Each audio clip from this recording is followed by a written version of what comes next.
Chapter 474. There was less than half a month until New Year's. Even if the people of Banna City were focused on their work because of the high wages at this time, most people were preparing for New Year's, and they all stopped what they were doing. Akali had announced to her 2 research groups that they were on vacation 2 days ago. Then she had been busy taking care of the research after the members left, as well as making a year-end report. Sui attached great importance to the work of the Academy of Magic. Not only did he need to look at their report every once in a while, he also needed each research group to submit a summary of their research this year at the end of the year. He also needed to evaluate the progress of next year's research and determine the general direction of next year's research. Akali didn't like this kind of work the most when she was in the academy. But now that she was the leader of the 2 research groups, this report could only be completed by her, and no one else was qualified. Then again, Akali was very willing to show off in front of Sui. So although writing this year-end report was very boring for her, she still insisted on completing it with a very serious attitude each year. After writing the final word of the report, Akali gave a long stretch. After finishing this report, it meant that her work for this year was over. Following this, it was officially the holidays and she could properly rest for a while. Looking at the gloomy weather outside the window, Akali thought that it might snow again today. Thinking of snow, she thought of her hometown in the north of the kingdom. If nothing unexpected happened, it should be covered in snow right now. Thinking of her hometown, Akali couldn't help feeling a bit homesick. Although she was happy working at the Magic Research Institute of New Flying Chamber of Commerce and had a good salary, because it was too far from her hometown, she could only go back during New Year's each year. Now that she hadn't seen her family for a year, Akali missed them very much. I'll just go back and pack my things and head home tomorrow. Akali's personality had always been one to do what she said. After tidying up the lab, she headed to the chief's office with the report she had written. Each research group's year-end report would be given to Chief Evita, who would give it to Sui. Akali wasn't an exception. When she came to the chief's office, the door was closed. She went to Evita's research room, and although the door wasn't locked, Evita wasn't inside. Akali thought about it and turned to leave the Academy of Magic. Since Evita wasn't in the office or the research room, she should be in that place. Walking out of the Academy of Magic, Akali found that the Falling Rain Valley was more deserted compared to normal. The workers were all on vacation. Although New Flyer had a large backlog of orders, when faced with the issue of vacation, Sui had clearly stated in the meeting before he left that no matter how heavy the work was, it couldn't delay the vacation. So after Sui left, the CEO of the company announced that all the factories of the company would be closed for vacation. Even if there were many companies in Banna City that were dissatisfied with New Flyer's orders, since Sui had already made his decision, the other companies couldn't do anything. After all, other than New Flyer, the other companies couldn't provide the magic machines they wanted. Akali was very supportive of Sui's decision and even praised Sui in private, but what she received in return was a bitter laugh from Sui. Now that our New Flyer is the biggest company, I can act arrogantly and ignore the feelings of the customers. But this method isn't good. What I'm happy to see is that the competition in the industry becomes fierce, causing our company to have to comply with the orders of the customers. In the end, we have to consider the consequences of taking a vacation. Akali didn't understand what Sui was worried about, but she knew that according to Sui's words, at least for the next few years, New Flyer wouldn't need to look at other people's faces if they wanted to take a vacation. As a third-grade researcher of the Magic Research Institute of New Flying Chamber of Commerce, as well as leading 2 research groups, Akali was more clear than most people that New Flyer had a terrifying advantage in terms of technology compared to other companies that wanted to produce magic machines. At least the thing that Evita was currently researching, other than New Flyer, there wasn't a single company that was researching it, not even a single person. Even in New Flyer's Academy of Magic, only Evita and a few dwarves, including Kambai, were researching it. Even Akali wasn't involved. After leaving the Academy of Magic, Akali headed towards the depths of the Falling Rain Valley. Because New Flyer had built various factories, the Falling Rain Valley had basically been completely developed. However, The falling rain valley occupied an area of more than 10 square kilometers, and there was still a large area that hadn't been developed. Currently, apart from the bottom of the valley being flattened to facilitate future development, the rest of the area wasn't too different from its original state. Not long after leaving the industrial zone, Akali raised her head and saw a black, scurrying back and forth in the sky not too far away. After walking towards the black dot for a while, Akali found Evita on a barren little hill who was staring at the black dot in the sky with rapt attention. "Hey, standing so high up, aren't you cold?" Evita didn't notice that someone had come to her side. After hearing Akali's voice, she was clearly surprised. After seeing that it was Akali, Evita glared at her. "You finished your work? Why did you come here to find me?" I finished the report and was planning to give it to you. But I found that you weren't in the research facility, so I knew that you must have run outside to do experiments." Akali raised her head to look at the black, circling in the sky, and asked, "How is it? Is there any progress with the magic airship experiment?" Evita shook her head in distress. "There's no problem with taking off and flying slowly in the air, but there's still a problem with maintaining a long flight time. Just like right now, it can only fly for 2 hours at most before various problems occur. It's either the magic crystal's magic power supply being unstable, or it's because the magic array inside the magic airship is changing. There are a lot of problems. Why do I feel that these problems aren't problems with our Academy of Magic?" Akali said in a confused voice. "The problem with the materials should be managed by the materials research facility." "That won't do." Evita shook her head. "The chairman said that materials research takes the most time, and it's hard to make any improvements in a short period of time. So I can only think of a way based on the current materials. For example, I'm considering if I should add an earth magic array to the parts that are easy to deform to increase the hardness of the material. That way it can last a bit longer. Doesn't this thing have a wind magic array attached to it? If you had an earth magic array, wouldn't there be a conflict? Wouldn't it be much more difficult?" Akali was a bit confused. "There's always a way to overcome the difficulty. It's much better than having no way to solve the material problem," Evita said with a faint smile. "Isn't the problem that the Academy of Magic needs to solve in terms of magic? As for the other problems, we can't care about them." Akali muttered in a low voice before saying in an indignant voice, "Sir Chairman really is something. He always has high requirements for our Academy of Magic. Look at the group that studies magic array resonance under me.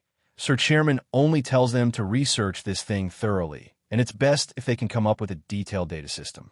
He's a powerful magician himself. Doesn't he know how hard it is to come up with a detailed data system for something like magic? Doesn't this mean that the chairman has high hopes for you?" Evita pursed her lips into a smile. "Moreover, isn't the chairman organizing a theoretical system in this field? The book he published last month, Discussion on the Basics of Magic Machinery Power System, actually had a lot of descriptions in this regard. I feel that. He's already considered this field much further than us. If he's that capable, then he can research it himself. What does he need us researchers for?" Seeing the angry Akali, Evita shook her head with a smile. She lightly pressed the remote control in her hand, and the black dot in the sky began to slow down and slowly descend. When it descended to a height where they could clearly see it, they found that the black dot was actually an oval-shaped magic airship. If Sui was here, he would definitely recognize that this thing was exactly the same as the model of the magic airship that had hit his head in Evita's lab. However, the difference in size was like heaven and earth. The model that hit Sui before wasn't even as long as a palm, but this one was already over 3 meters long and a meter wide. There was even a groove in the middle, so it wasn't a problem for a person to sit in. Akali looked at the model of the magic airship that slowly descended in front of her and was a bit stunned. "Hey, Evita, I haven't seen it in a while, and your experimental model has already become this big?" Akali said as she walked over to look inside the magic airship. She was even more shocked. "Wow, there's actually such a large piece of iron in here. It can still fly so high like this. It's too strong. This piece of iron is only 50 kilograms. It's not even as heavy as a person." Evita shook her head. My goal in researching this magic airship is to allow normal people to fly in the sky. It's still far from that.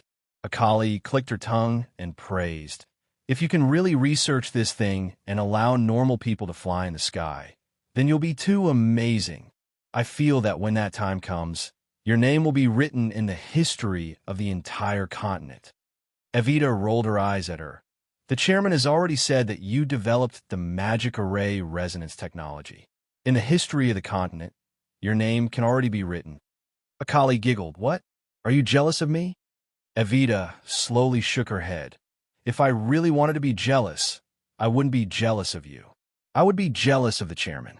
No matter what we research, I think that in the history of the continent, our names won't be carved deeper than his.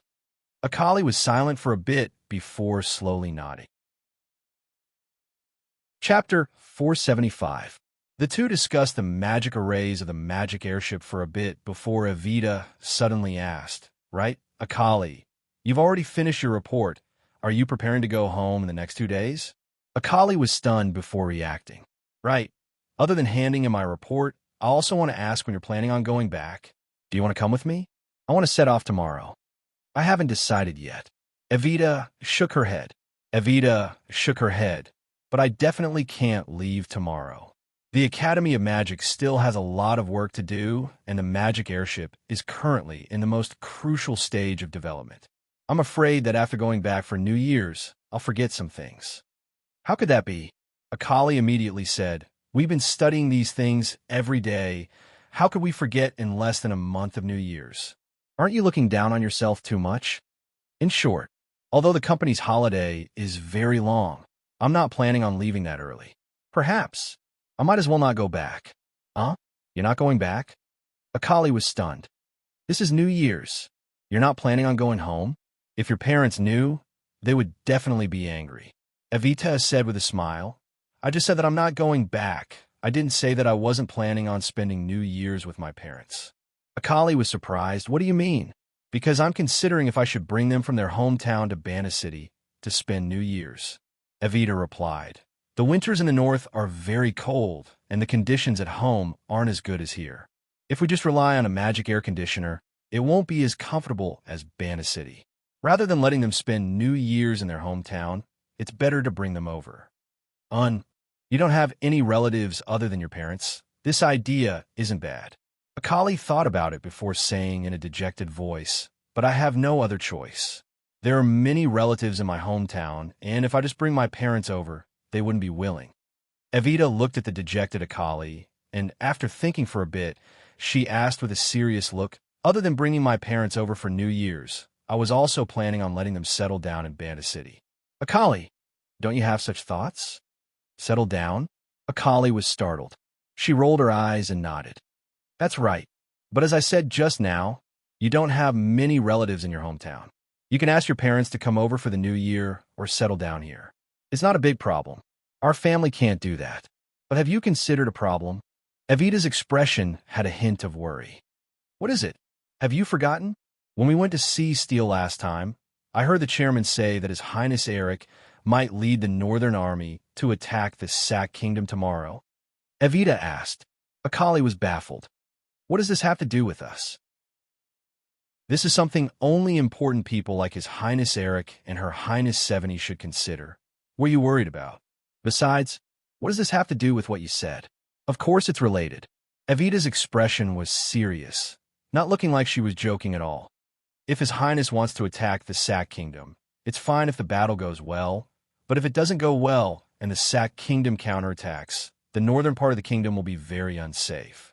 I want to bring my parents to settle down in Bana City because I'm worried about this result. How could this be?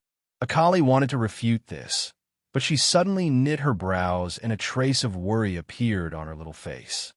That's right. I've heard Sir Chairman say that in order to repel our new flyer, His Highness didn't order any military magic machines from our company, so the Northern Army's battle strength isn't that strong. If we really lose... Now do you understand why I'm considering this? Seeing the expression on Akali's face, Evita asked this.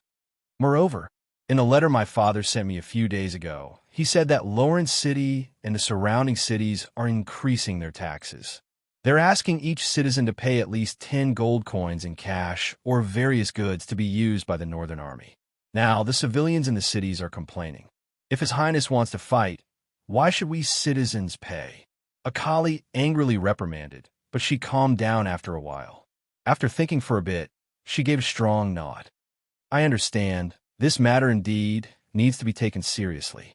Evita, you're right. If the Northern Army loses, our hometown is close to the northern border, and it will be very dangerous. No, I have to rush back tomorrow and convince my parents and relatives to move out. Anyway, I've earned quite a bit of money now. It shouldn't be a problem to help them move out. It's best to have them move to Banta City. Evita nodded. Now that Banta City is developing well, we can be considered to have some success here.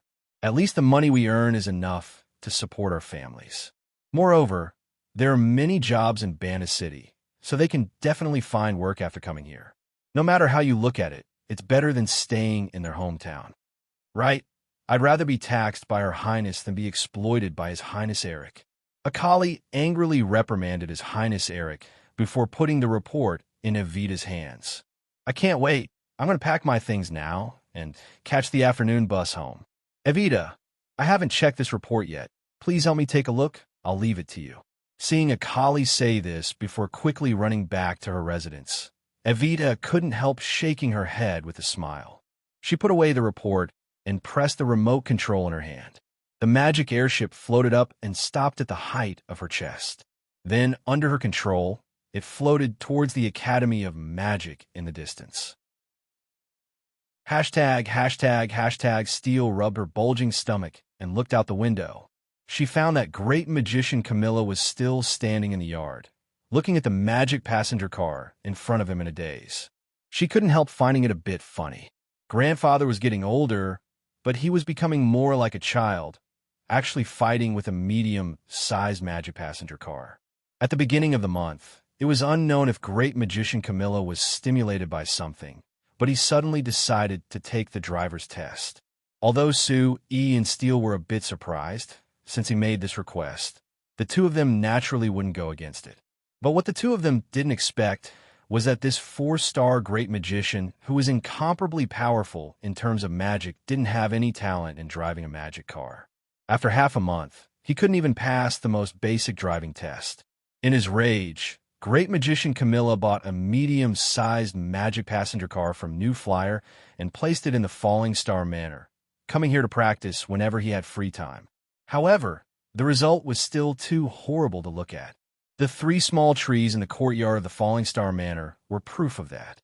If it wasn't for great magician Camilla's powerful magic, using his powerful magic to stop the magic passenger car that had lost control, the Falling Star Manor wouldn't have just lost 3 broken trees.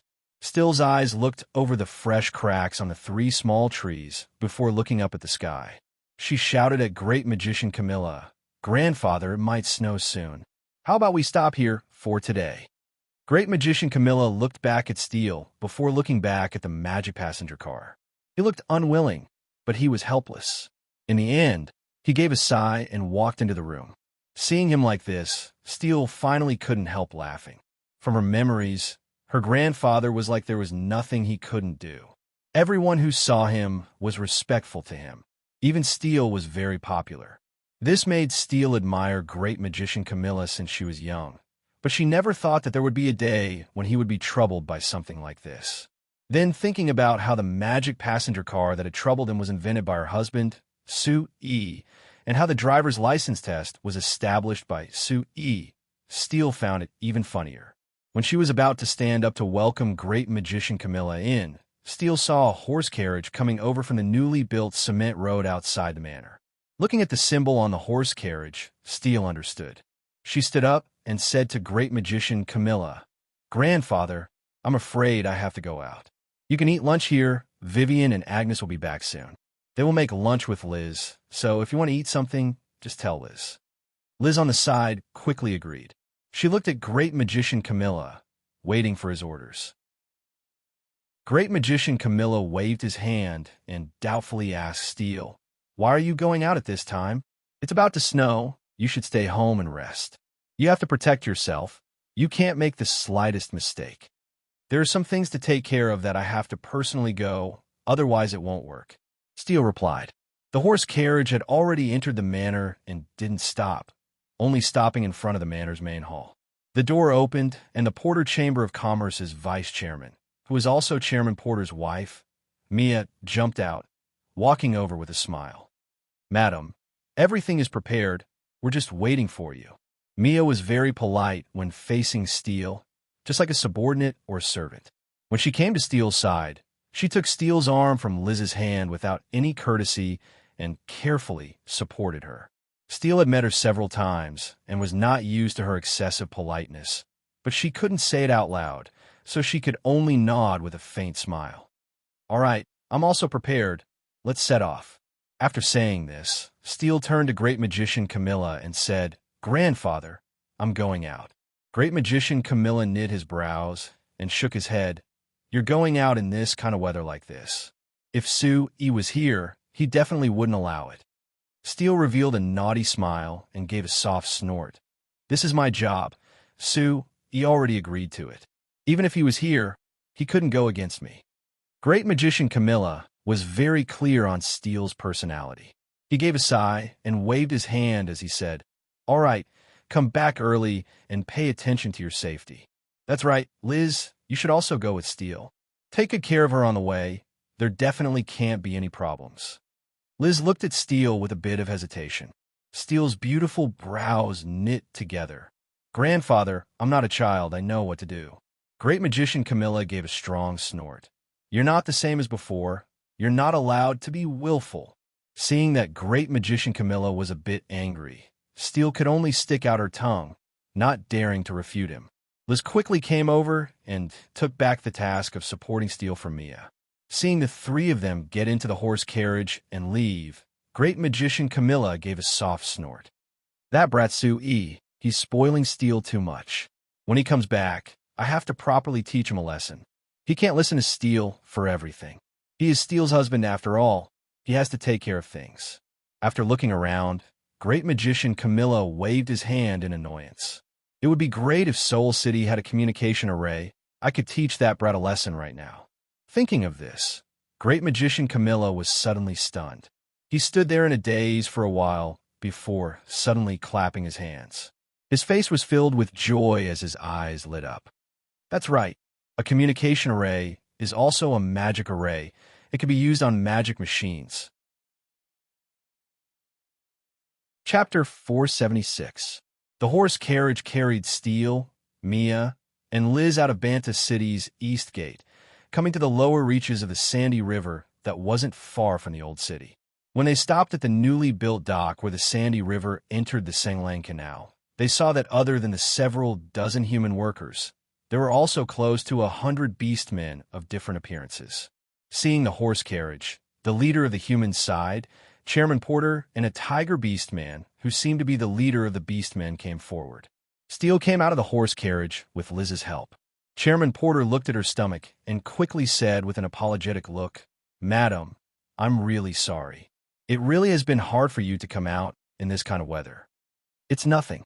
Steele waved her hand with a faint smile before turning to the tiger beastman. Lakan, are your people all here? The tiger beastman opened his large mouth. They're all here. Look, they're all waiting there.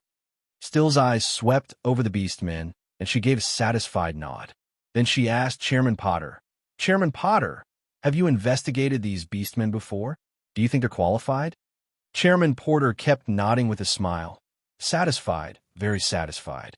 Our fleet just needs to be strong enough and have good stamina, so they're suited. Steele turned to ask Lakan. Then what about you? Are you satisfied with the Porter Chamber of Commerce's conditions and work conditions? Lakan gave a strong nod. We're also very satisfied. The brothers all said that working here is much better than working at home. All right, since both sides don't have any objections, let's sign the contract. I'll be the witness. Steele said, All right. Chairman Porter and Lakan agreed at the same time. They walked into a small room by the dock and prepared to sign the contract. Actually, they had already agreed on everything. But because this was Banta City and the Lampari Kingdom's first time hiring beastmen workers, They needed the new Moon Chamber of Commerce as the only other company that had the qualifications to hire beastmen workers. In fact, it made no difference whether Steele came or not, but since this was the first time something like this had happened, Steele came in person. "Madam, the wind by the river is strong and cold. Why don't you go inside the house?" Liz reminded her softly. Steele shook his head and walked in front of the beastmen, looking at them one by one. These beastmen were similar to the beastmen she had met before. All of them were wearing tattered clothes. Some of them didn't even have a complete set of clothes, exposing a large part of their skin. Although the beastmen's physique was much stronger than ordinary humans, there were still many beastmen who were shivering from the cold with ugly expressions on their faces. Among them, there were 2 youths from the fox tribe and the rabbit tribe who had slightly weaker physiques. Their faces were green, and they looked as if they would faint from the cold at any moment.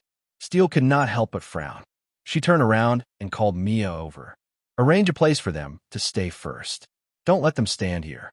If they freeze, they won't be able to work," Steele said. Mia was a little troubled.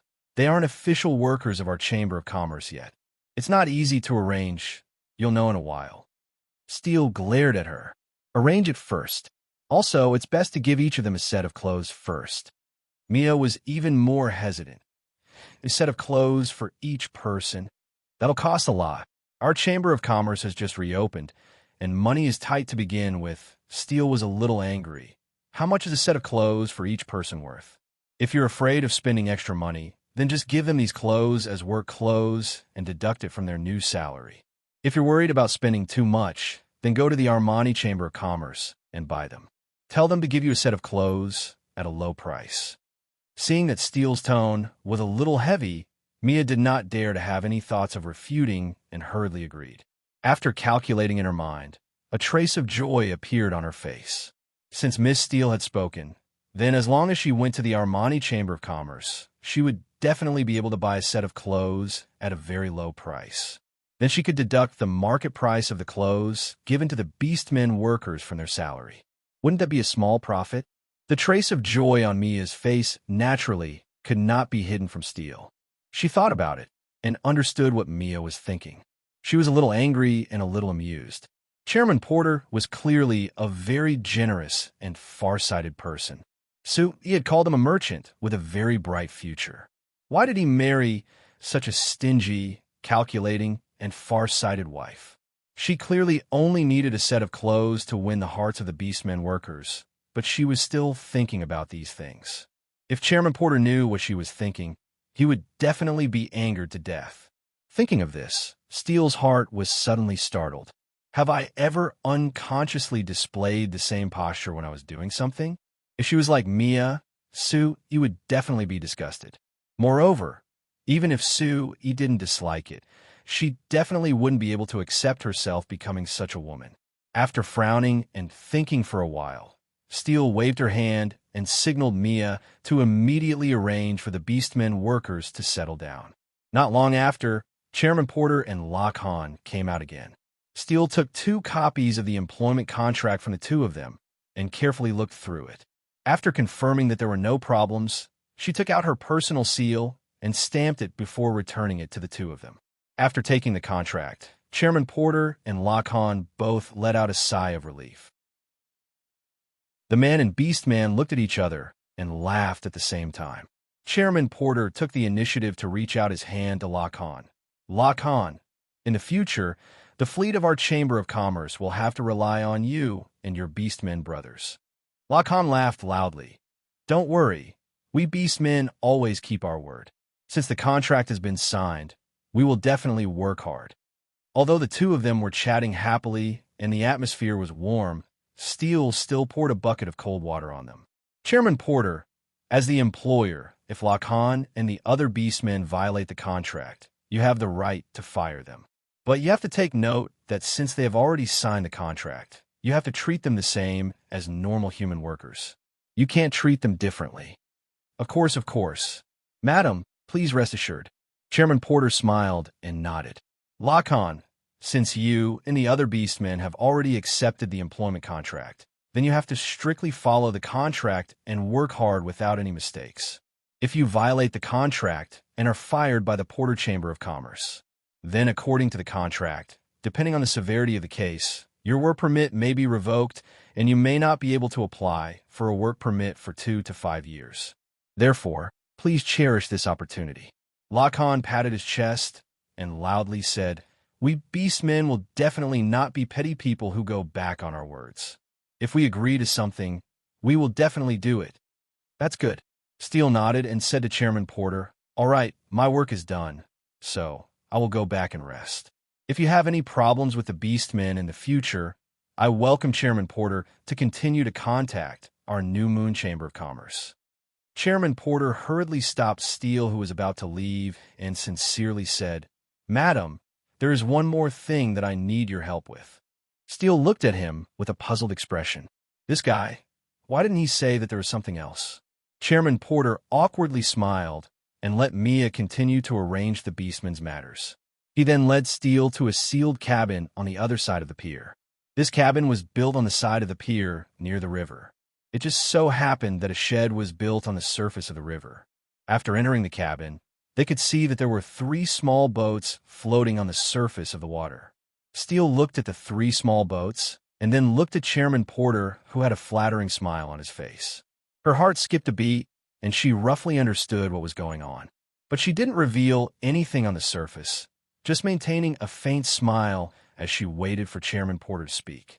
Chairman Porter was silent for a bit before rubbing his hands and asking in an embarrassed voice, "Madam, I've heard.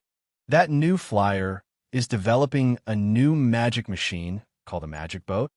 It really was as expected." Steele revealed a faint smile. "You're quite well informed. Is it because Sue E. mentioned this to you before?" Chairman Porter shook his head. "Chairman Sue has mentioned this idea to me before, but I know that new flyer has only been developing this recently. Madam, do you know, what is the current development of this magic boat? When will it be developed, and can it be officially sold?" Steele shook her head. "I only know that the Academy of Magic has been developing this during this time, but the development progress, I'm not clear on it. Moreover, even if I was clear on it, it wouldn't be good to tell you. You should understand." I understand. Is this a secret?" President Potter nodded repeatedly. Chairman Porter nodded. "But I'm not asking for secrets. The main reason is to know a bit of information ahead of time. That way, as long as New Flyer can develop this magic boat, I can buy as soon as possible." "There isn't even a trace of this magic boat right now, and you want to buy it?" Steele asked. "Of course," Chairman Porter said in a strangely certain voice. "Since it's something developed by New Flyer, of course it's very strong. I'm certain that this magic boat will be the same as the magic car. There won't be enough demand. I'm not willing to compete with a group of people in the future, so I hope that Madam can talk to Chairman Sue and have our company reserve a few magic boats ahead of time." Chapter 477. Chairman Sue, no matter what technology your new flyer wants to transfer, our Veto Chamber of Commerce will reserve a copy. Don't forget. Chairman Sue, it isn't just their Veto Chamber of Commerce. Our Cabran Chamber of Commerce will also reserve a copy. Our Manchu Chamber of Commerce will also do the same. Also us. Seeing the enthusiastic Soul City representatives, Sue E. gave a laugh before saying with a nod, "Everyone be assured, as long as our new flyer wants to sell the technology in our hands, we will definitely consider the Soul City and Banna City companies first. As long as Samo Count continues to be Soul City's city lord, this promise won't change."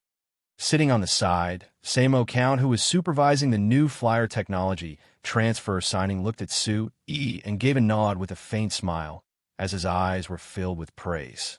Sue E. adding this condition to this promise was without a doubt showing great support for him. As expected, hearing Sue Yi's words, the Soul City companies all expressed that they would support Samo Count's work. They would develop Soul City together and let Samo Count stabilize his position as Soul City's city lord forever. Hearing this, Samo Count suddenly couldn't help smiling. "Are you all blessing me or cursing me? If I stay as the city lord forever, doesn't that mean I won't have a chance of promotion?" The company representatives all broke out in laughter and reprimanded the company representative who had made a mistake. The scene was very peaceful and the atmosphere was very harmonious. At the Frestec Chamber of Commerce's technology transfer signing today, no matter who it was, they were all satisfied with the results. Count Sean obtained the support of the companies of Soul City, and the companies of Soul City obtained the household magic machine technology that they dreamed of from the Frestec Chamber of Commerce. According to the contract they signed with Sue E., not only would New Flyer provide them with the technology, they would also guide them in building the factory, guaranteeing that they could turn this technology into products. At the same time, Sui promised that New Flyer wouldn't build a household magic machine factory in Soul City. This meant that New Flyer wouldn't compete with them for the market in Soul City. This was very good news for these companies because they were very clear that even if they obtained the technology from New Flyer, the household magic machines they produced couldn't compare to the Xinfei brand household magic machines. Moreover, New Flyer was already very famous in the Lampari Kingdom. As long as the people of the kingdom wanted to buy household magic machines, they would seriously buy the Xinfei brand. If New Flyer built a household magic machine factory in Soul City and produced the Xinfei brand household magic machines, they wouldn't be able to compete at all. Like this, even if they bought the technology, it would be very hard for them to develop it, not to mention relying on it to make money. It was because of Su Yi's promise that the companies that were hesitant to buy the household magic machine technology made up their minds. The New Flyer technology transfer signing today was very popular, and the company representatives all had smiles on their faces when they saw Su Yi looking very polite. For Su Yi, the profits on the books were already very impressive. By selling the technology to the Soul City companies, just based on the contracts he signed today, he had earned over 3 million gold coins. Although it was far from the 15 million gold coins he earned from selling the technology in Ambilmar City, this was only the profit of Soul City alone. If he could earn this kind of profit from every city in the Lampari Kingdom, the New Flyer would earn a shocking amount just by selling the technology. Other than the profits on the books, what Su Yi cared more about was that through this technology transfer, over half of the companies in Soul City were participating in the magic machine industry. Although there was still a long way to go before they could truly join the magic machine industry, Su Yi believed that with Samo count here, the results would be very good.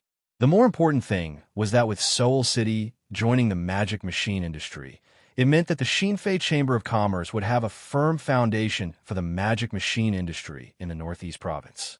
If they spread it out through Soul City, they would be able to bring the Northeast Province into the system sooner or later. If they could accomplish this goal, adding in the fact that the magic machine industry had already spread to Bana City and the surrounding cities, even Ambilmar City and other places, over half of the Lampari Kingdom would be included in the magic machine industry. At that time, the flames of the industry lit by Su Yi would truly spread across the Lampari Kingdom. The signing event was a complete success. As the main character of the signing event, Su Yi represented the Frestec Chamber of Commerce to invite the representatives of the large companies to the largest restaurant in Soul City after the signing event. But after the banquet, Su Yi and Samo Count gathered together with the representatives of the 3 largest companies in Soul City for a small meeting.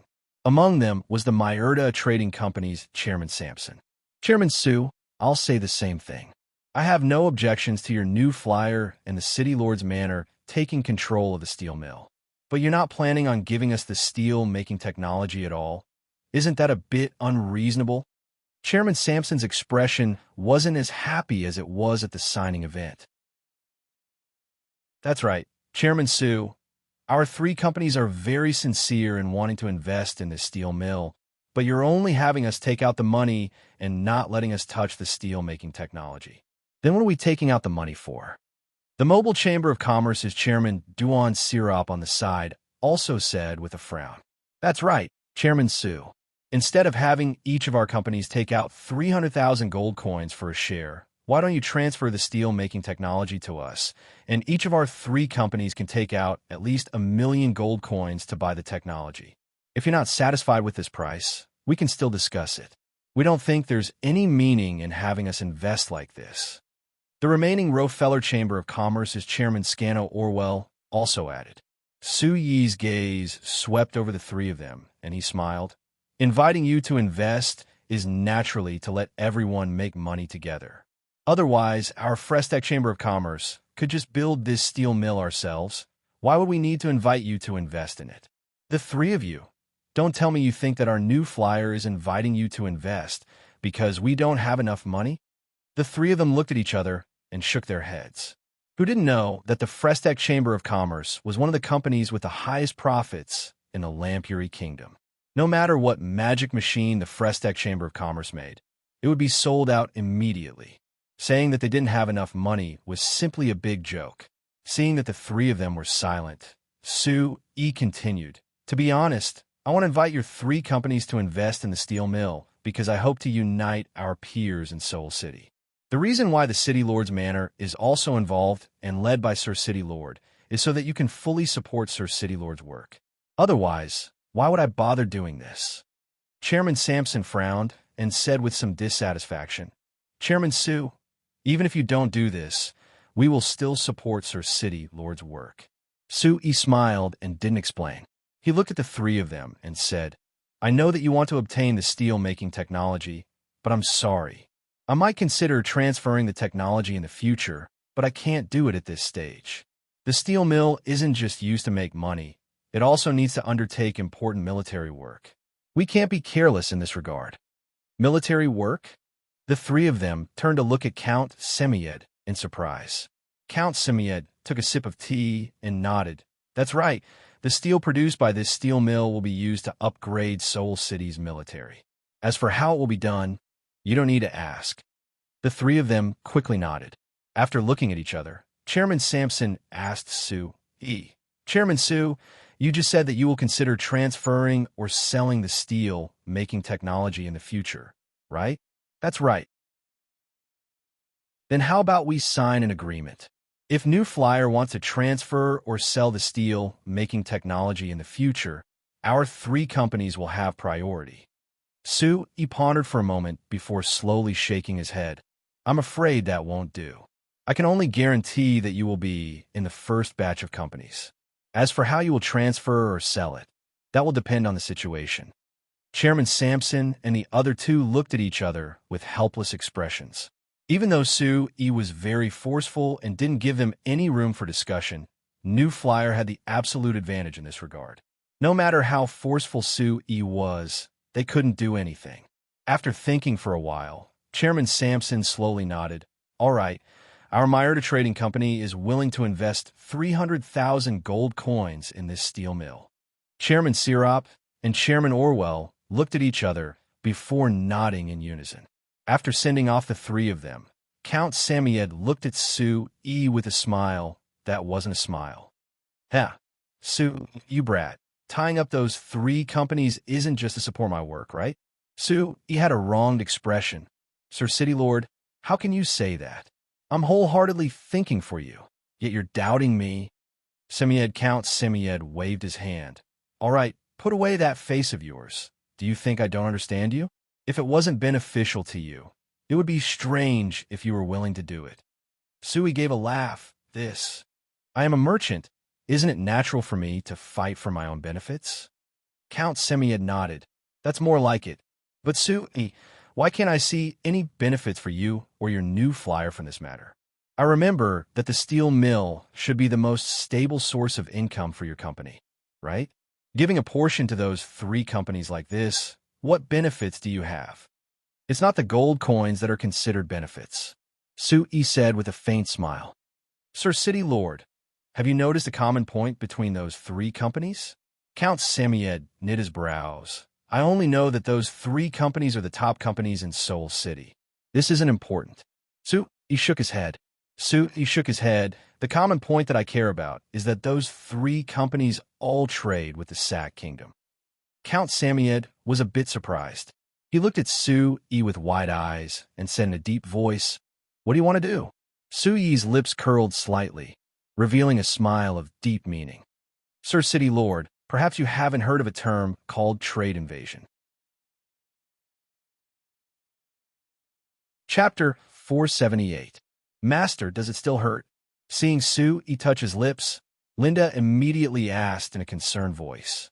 Sui shook his head with a bitter smile. "It doesn't hurt, But like this, it won't be better by the time we get home. If Steele sees this, what should I say? Linda covered her mouth as she secretly laughed. Who told Master to be careless? Being forcefully kissed by Princess Caroline. If the madam saw this, she would immediately know what happened. Sue angrily glared at her. If Steele asks, I'll say that you bit me. The madam wouldn't believe you. She knows that I'm not that bold. Seeing Linda secretly laughing, Sue gave a helpless sigh.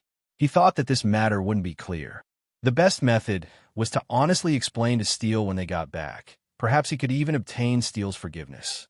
Seeing the magic car enter Anvilmar City's gates, Sue shook his head and didn't think about this anymore. After getting out, Sue brought Linda to Samo County Yard. Manager Ram had received Samo Count's notice 2 days ago and knew that Sue was coming today, so he had prepared ahead of time. When he saw Sue and Linda appear, he immediately came forward to welcome them. Chairman Sue, Viscount Leslie, and Baron Hannes are already waiting for you in the living room. Sue was surprised. Viscount Leslie? When did he come back? Before Manager Ram could reply, there was a laugh that came from the yard. It hasn't even been half a month since I came back. I never thought that I would see you today.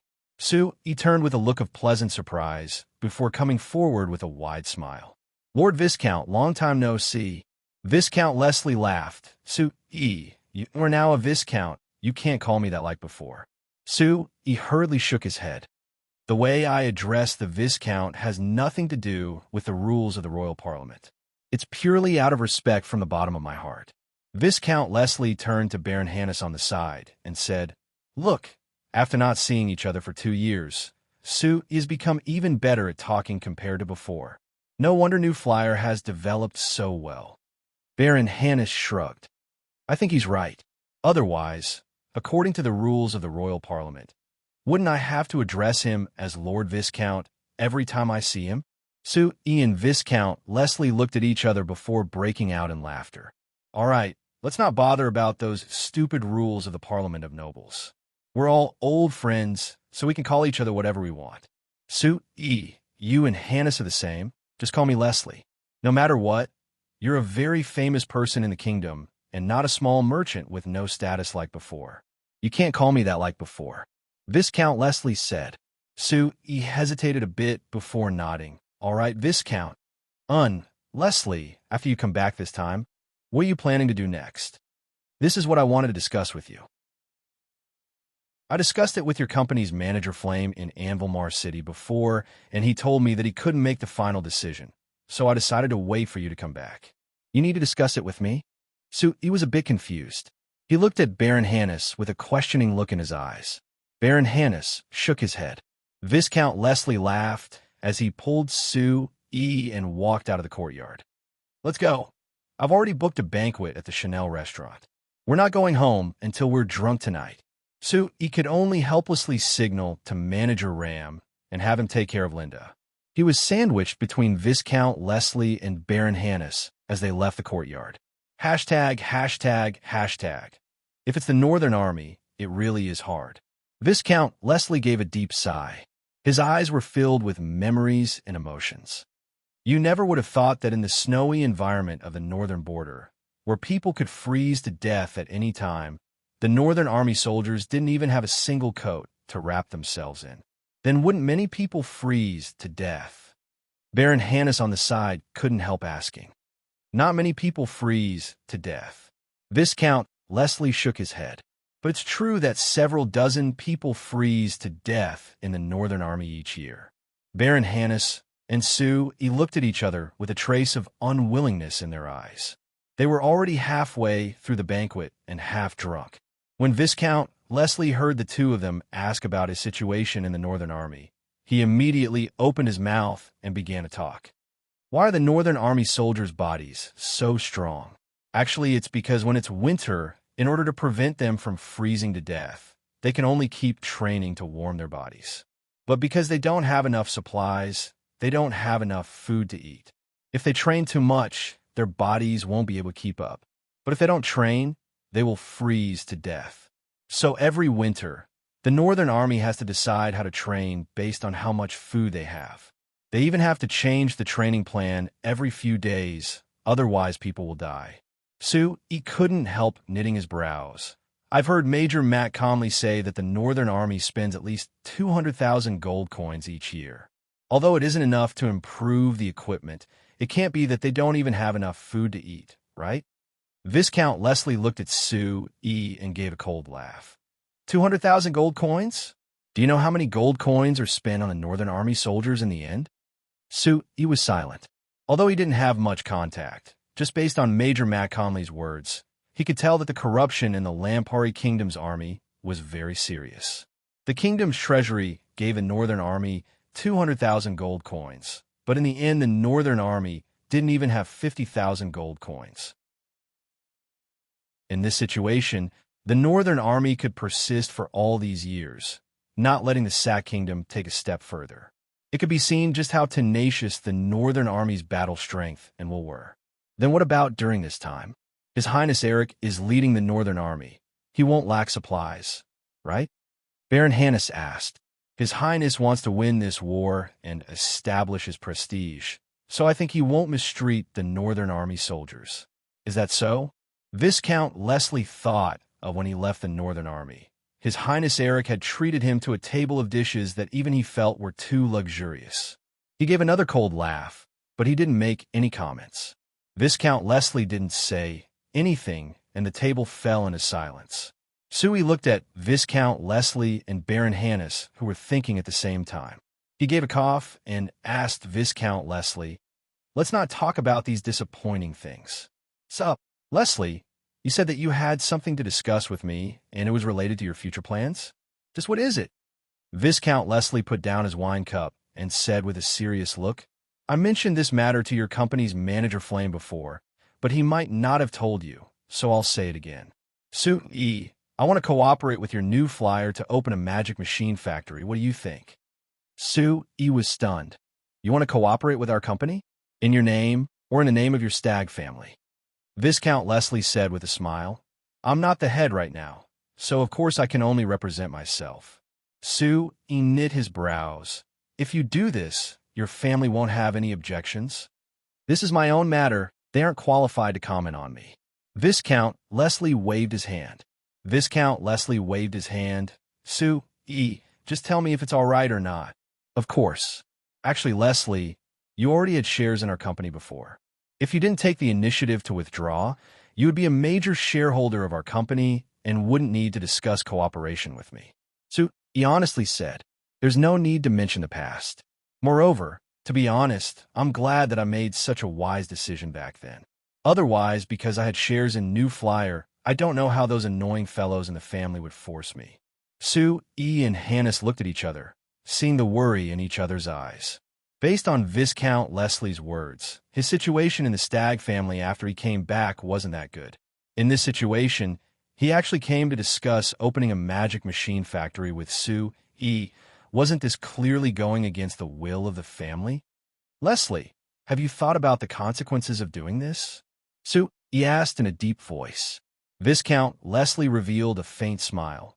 "Relax. I'm more clear on these matters than you." Sue E nodded and took a deep breath before saying, "All right, since you've already made your decision, as a friend, I will do my best to help you."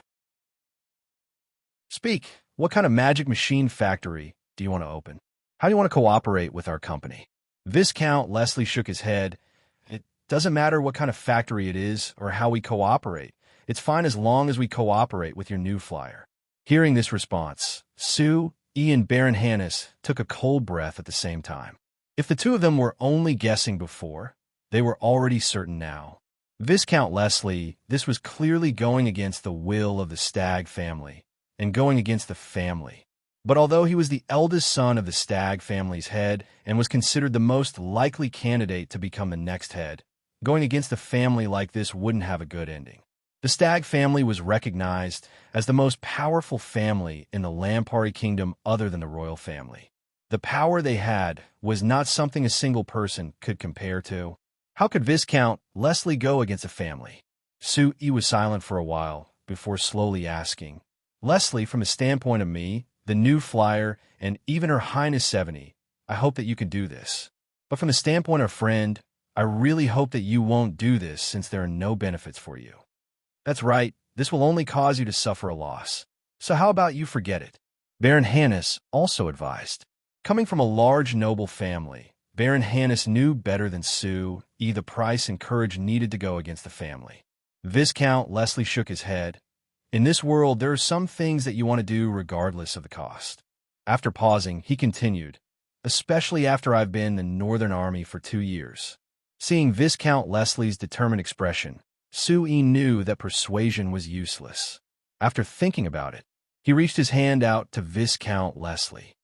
All right then, Leslie, welcome to the ranks of the magic industry. Chapter 479. After the evening party was over, Viscount Leslie returned home alone. Sue went with Baron Hannes to a secluded courtyard in the eastern part of Ambilmar City. Before they even entered the courtyard, they saw several luxurious horse carriages turn the corner and stop in front of the courtyard. After a while, a group of beastmen girls with various beastmen characteristics, but beautiful human girls jumped out of the carriage. After seeing Sue the beastmen girls of the New Moon Troop all let out happy cries at the same time as they came over. Sir Chairman, you're back. The one running in front was the fox girl Avril. Sue looked over the dazzling accessories on Avril's body, as well as the finely made clothes she was wearing. The material wasn't bad, and the clothes fit her perfectly. He could tell with a single glance that these were luxurious clothes made for her by a famous craftsman. He couldn't help knitting his brows before revealing a smile. That's right, I'm back. Ladies of the New Moon Troop, have you been happy in Ambilmar these past few days? Very happy. That's right, it's been too good. This place is much better than the Black Rice Wasteland. I don't want to go back. I don't want to go back either. It's much better to stay here. Sir Chairman, can we stay in Ambilmar City? Hearing a cat-tail girl ask this question, all the girls stopped chattering and looked at Sue with expectant gazes. Sue gave a shrug. You should ask Steele about this and see what she plans. After all, she is your chairman and I'm not. Sir Chairman, you are Chairman Steele's husband. She will definitely listen to you. Why don't you decide to let us stay? Chairman Steele will definitely agree. A rabbit girl said in a loud voice. That's right, Sir Chairman. Can you agree to us? Sir Chairman, seeing the group of beastmen girls come over to him, Sue quickly raised his hands and said, All right, I'll propose this to Steele. As for what she decides, I don't care. That's great. The beastmen girls all cheered at the same time. We can stay. Seeing the happy appearances of the beastmen girls, Sue couldn't help shaking his head with a smile. The living conditions of the beastmen in the Black Rice Wasteland were indeed too bad. It was no wonder that after the beastmen girls came to Ambilmar City and saw the good life here, they were so happy that they forgot about home. Waving his hand to let the beastmen girls go in first, Sue fell behind. After thinking for a bit, he said to Baron Hannes, Although you said that you would wrap them up, I'm certain that the expensive accessories and clothes they're wearing right now weren't bought by you, right? Baron Hannes shook his head with a wry smile. How could I possibly afford it? Do you see the necklace on Avril? It was sold for 6,000 gold coins at the last auction. It was given to Avril by a noble in the city. Do you think I can afford it?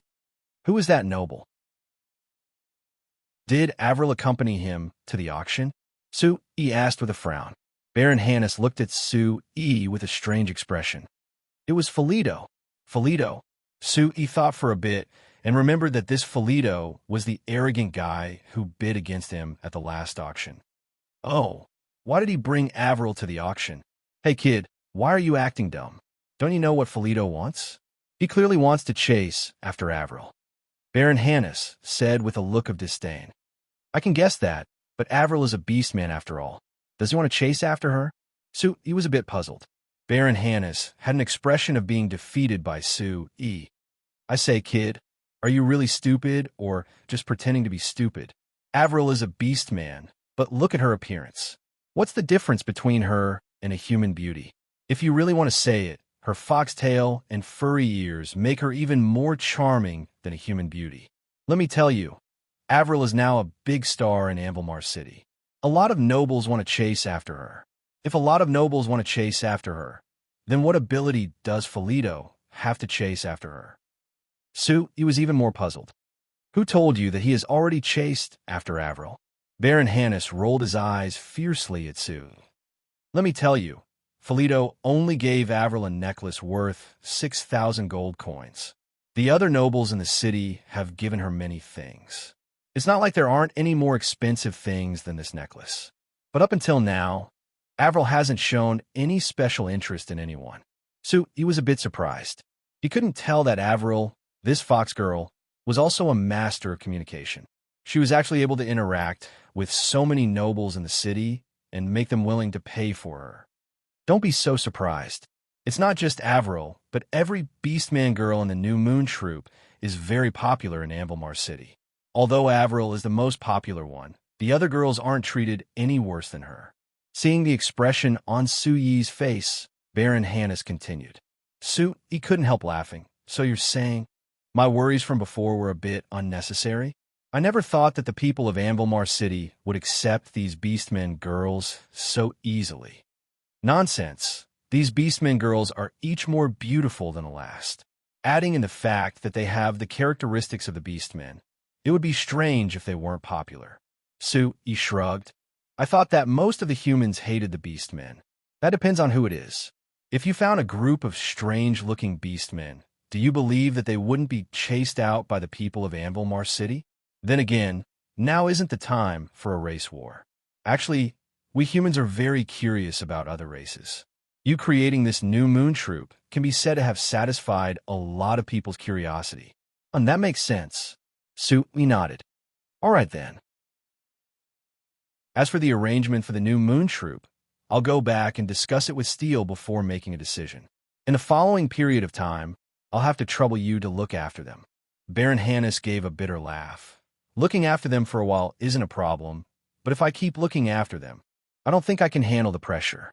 In order to keep the Beastmen girls pure, I've offended quite a few nobles in this period of time to not let them do anything to the Beastmen girls.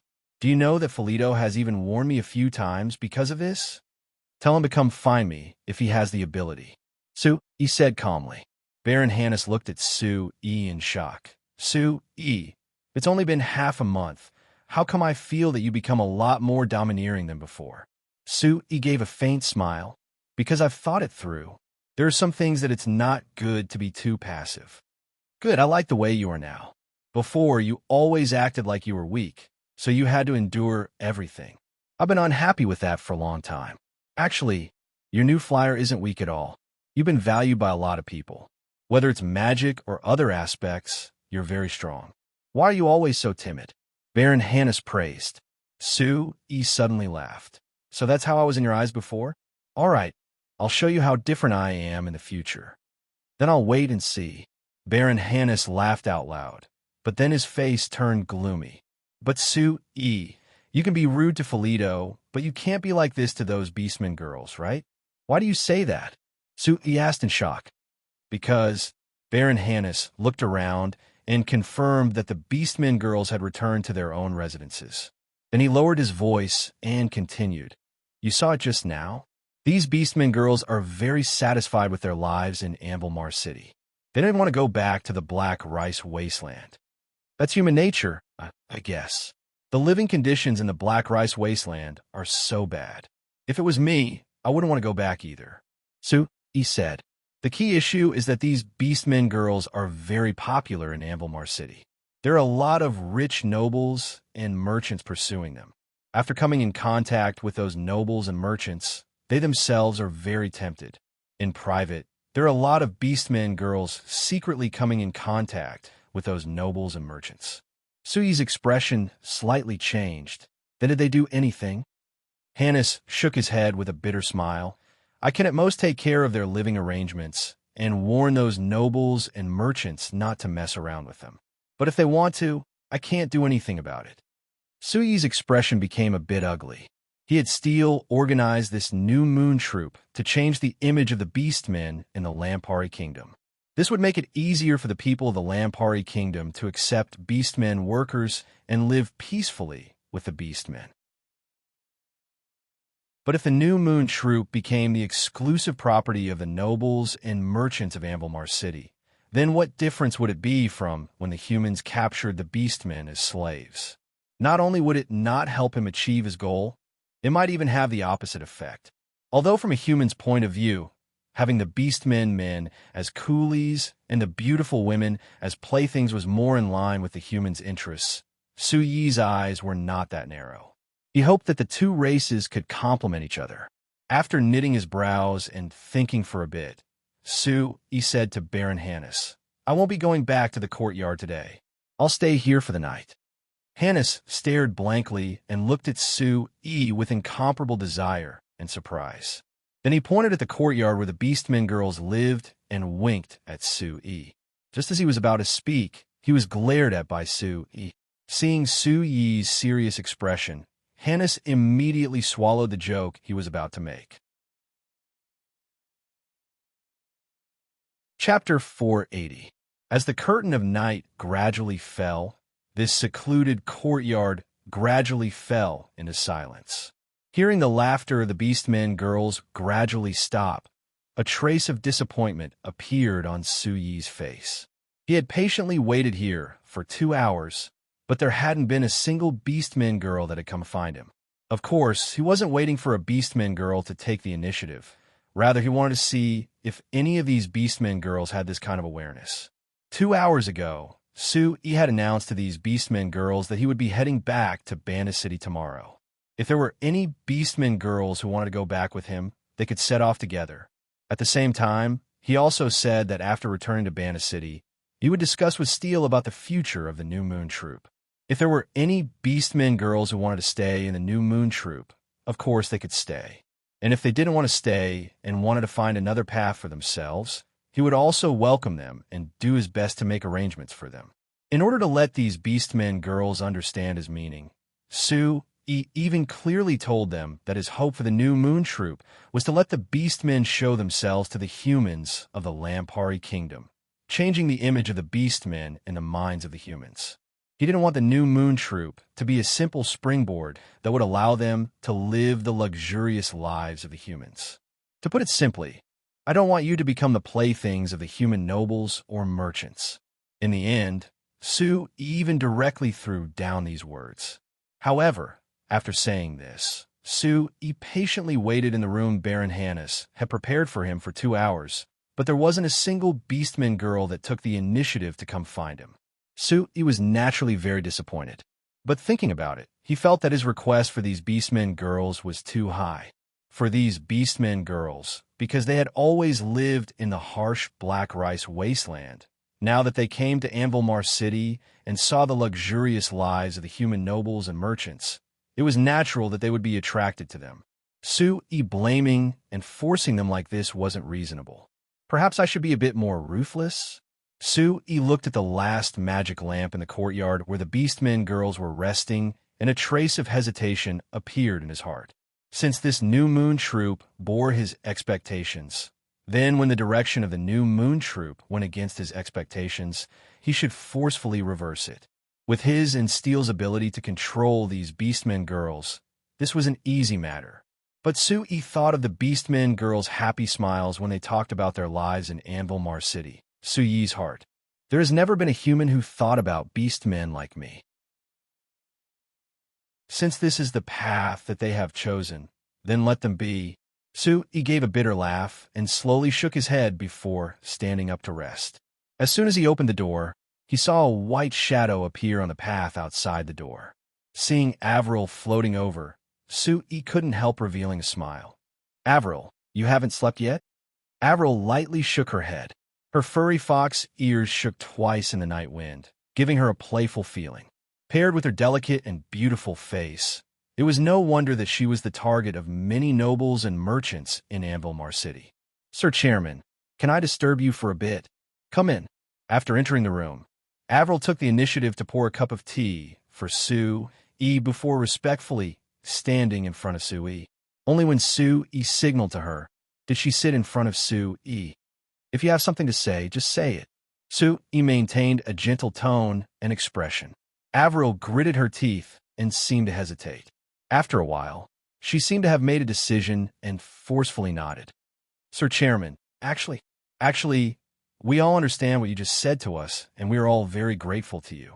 Because from your words and the way you treat us, we all know that you are one of the few humans that truly treats us as equals.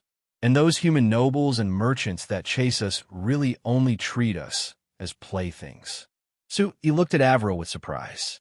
He thought that these beastmen girls weren't brainless after all. It seems like you were the representative they sent. So he said with a smile. All right, tell me what you think in your decision. Sir Chairman, actually, you might look down on us, but from our point of view, even if we were treated as playthings by those human nobles and merchants, as long as they give us a good living condition, we feel that even if we are treated as playthings, it is nothing. That means you're very clear on what you want. So he nodded. If this is your final choice, then I have no objections. But I have to warn you, if anyone makes this choice, then they must leave the New Moon Troop, because I need to maintain the purity of this troop. Avril shook her head. Sir Chairman, you misunderstand. We actually just want a stable and comfortable life. After all, we all lived in the Black Rice Wasteland before, and the conditions were very bad. I think you know that. Now that there's a chance to live a good life, no one wants to miss it. Sue, he gave a soft snort. I said it before, this is your own choice, and I won't interfere with you. But I have the right to interfere with this troop. Avril gritted her teeth and revealed a bitter expression. She shook her head and said, Sir Chairman, you still don't understand what I mean. Actually, we are all very uneasy. Uneasy? Sue, he looked at her with surprise. Seeing the panic, hesitation, and anxiety on Avril's face, he gave a slight nod. You came from the Black Rice Wasteland to live in our human world. It is normal for you to feel uneasy. But I feel that placing your hopes on the nobles and merchants chasing after you really isn't a good choice. We also understand this, but Sir Chairman, what choice do you want us to make? Saying this, Avril looked at Sue E. with a hint of bitterness in her eyes. Actually, Sir Chairman, the sisters of the troop have been chatting in private, and they all think that compared to the nobles and merchants of Anvilmar City, you are countless times better. If you're willing to accept us, everyone will be very happy. Seeing the hope in Avril's eyes, Sue E. revealed a trace of awkwardness. He gave a cough and waved his hand. If I do this, then what difference would there be between me and the nobles and merchants who want to treat you as playthings? So don't mention it again. Avril's face was filled with disappointment. She gave a sigh and shook her head. No, Sir Chairman, you are different because you treat us as equals from the bottom of your heart. You are not like the nobles and merchants of Anvilmar City who only respect us on the surface. Since you think I'm treating you as equals, then it's even more impossible for me to do this kind of thing. Sui took a deep breath and said with a serious expression, All right, I understand what you're thinking. I've also said that I won't interfere with your decision, but I can promise you one thing. Avril blinked her large eyes that were filled with charm as she looked at Sue E. If you choose to stay in the New Moon Troop, then I will do my best to find a way for you to truly stand on your own in our human world and not rely on other humans. I can't guarantee that I can do it 100%, but I will do my best. If you believe me, then stay. If you don't believe me, then I won't interfere with your choice. Avril's beautiful eyes blinked and her expression changed. She opened her mouth as if she wanted to say something, but after pausing, she didn't say anything. After thinking for a bit, Avril respectfully gave Sue E a bow before leaving. As soon as Avril left, Baron Hannes entered the room. Sue E, why are you doing this for the Beastmen? Baron Hannes tightly knit his brows as he revealed a confused look. Actually, your goal is to have the other race workers in the kingdom accept them, right? I feel that this is very simple. There are many other race workers working in your new flyer. Everyone already knows that they bring quite a few benefits, so it isn't hard to accept them. This is different. Sue, he shook his head. Our new flyer accepted the other race workers quickly because of me, but it isn't the same for others. Even in the current Bana City, the other race workers are still discriminated against. Baron Hannes still said, Could it be that you want all humans to treat other races equally? That is definitely impossible. How do you know it's impossible if you haven't tried? Su-yi looked at him. Hannes was a bit confused. Su-yi, I still don't understand. Why do you want humans and other races to coexist peacefully? If you want to obtain something from the other races, with the current strength of us humans, you can just force them to take it out. Why do you need to spend so much effort? You don't understand this. Alien races are called alien races because there are many differences between them and us humans. There are some things that, even if they take it out, we humans can't learn. Perhaps we can obtain some benefits by forcing them, but we definitely can't obtain what we really need. So in order to obtain the best things from them, we need them to be willing. What? Has your new flyer tasted many benefits from the other races? Baron Hannes asked. Of course. I can even say that the reason why our Frestac Chamber of Commerce can develop this quickly is because of the other races in the company. If it wasn't for their work and contributions, New Flyer definitely wouldn't be as strong as it is now. Hearing the pride in Su-yi's voice, Baron Hannes couldn't help smiling. That's good. The powerful New Flyer Chairman Su, I hope that when you see those old men in the Royal Parliament tomorrow, you can still smile like this. Su-yi deeply knit his brows. Chapter 481. Returning to Anvilmar City this time, Su-yi wasn't just passing by. Actually, when he was still in Seoul City, he had been summoned by the Royal Parliament. They wanted him to come to Anvilmar City to participate in the Royal Parliament and evaluate his status as a noble. Being able to participate in the Royal Council was both good and bad news for Su-yi. The good news was that the Royal Parliament wanted a noble to participate in the Royal Council to evaluate their status as a noble. The reason for this evaluation was normally to promote a noble's title. In other words, as long as Su-yi received a good evaluation during this evaluation, it was very likely that his title would be promoted after this evaluation. He was already a Viscount of the kingdom, and in less than 2 years, he had the chance to become a count. This was something that was rare in the Lampari kingdom. Moreover, he had been promoted from a commoner to a noble, but he had been promoted in such a short period of time. Moreover, he hadn't obtained any military merits, so this was very rare. The bad news was that, in this evaluation, Su-yi's evaluation might be negative, and it wouldn't be a positive evaluation that would raise his noble rank. In the end, it was almost impossible for a commoner like Su-yi to promote his title in such a short period of time. So when he was still in Seoul City, Count Samo was certain that the Royal Parliament summoning Su-yi to the Royal Council had bad intentions.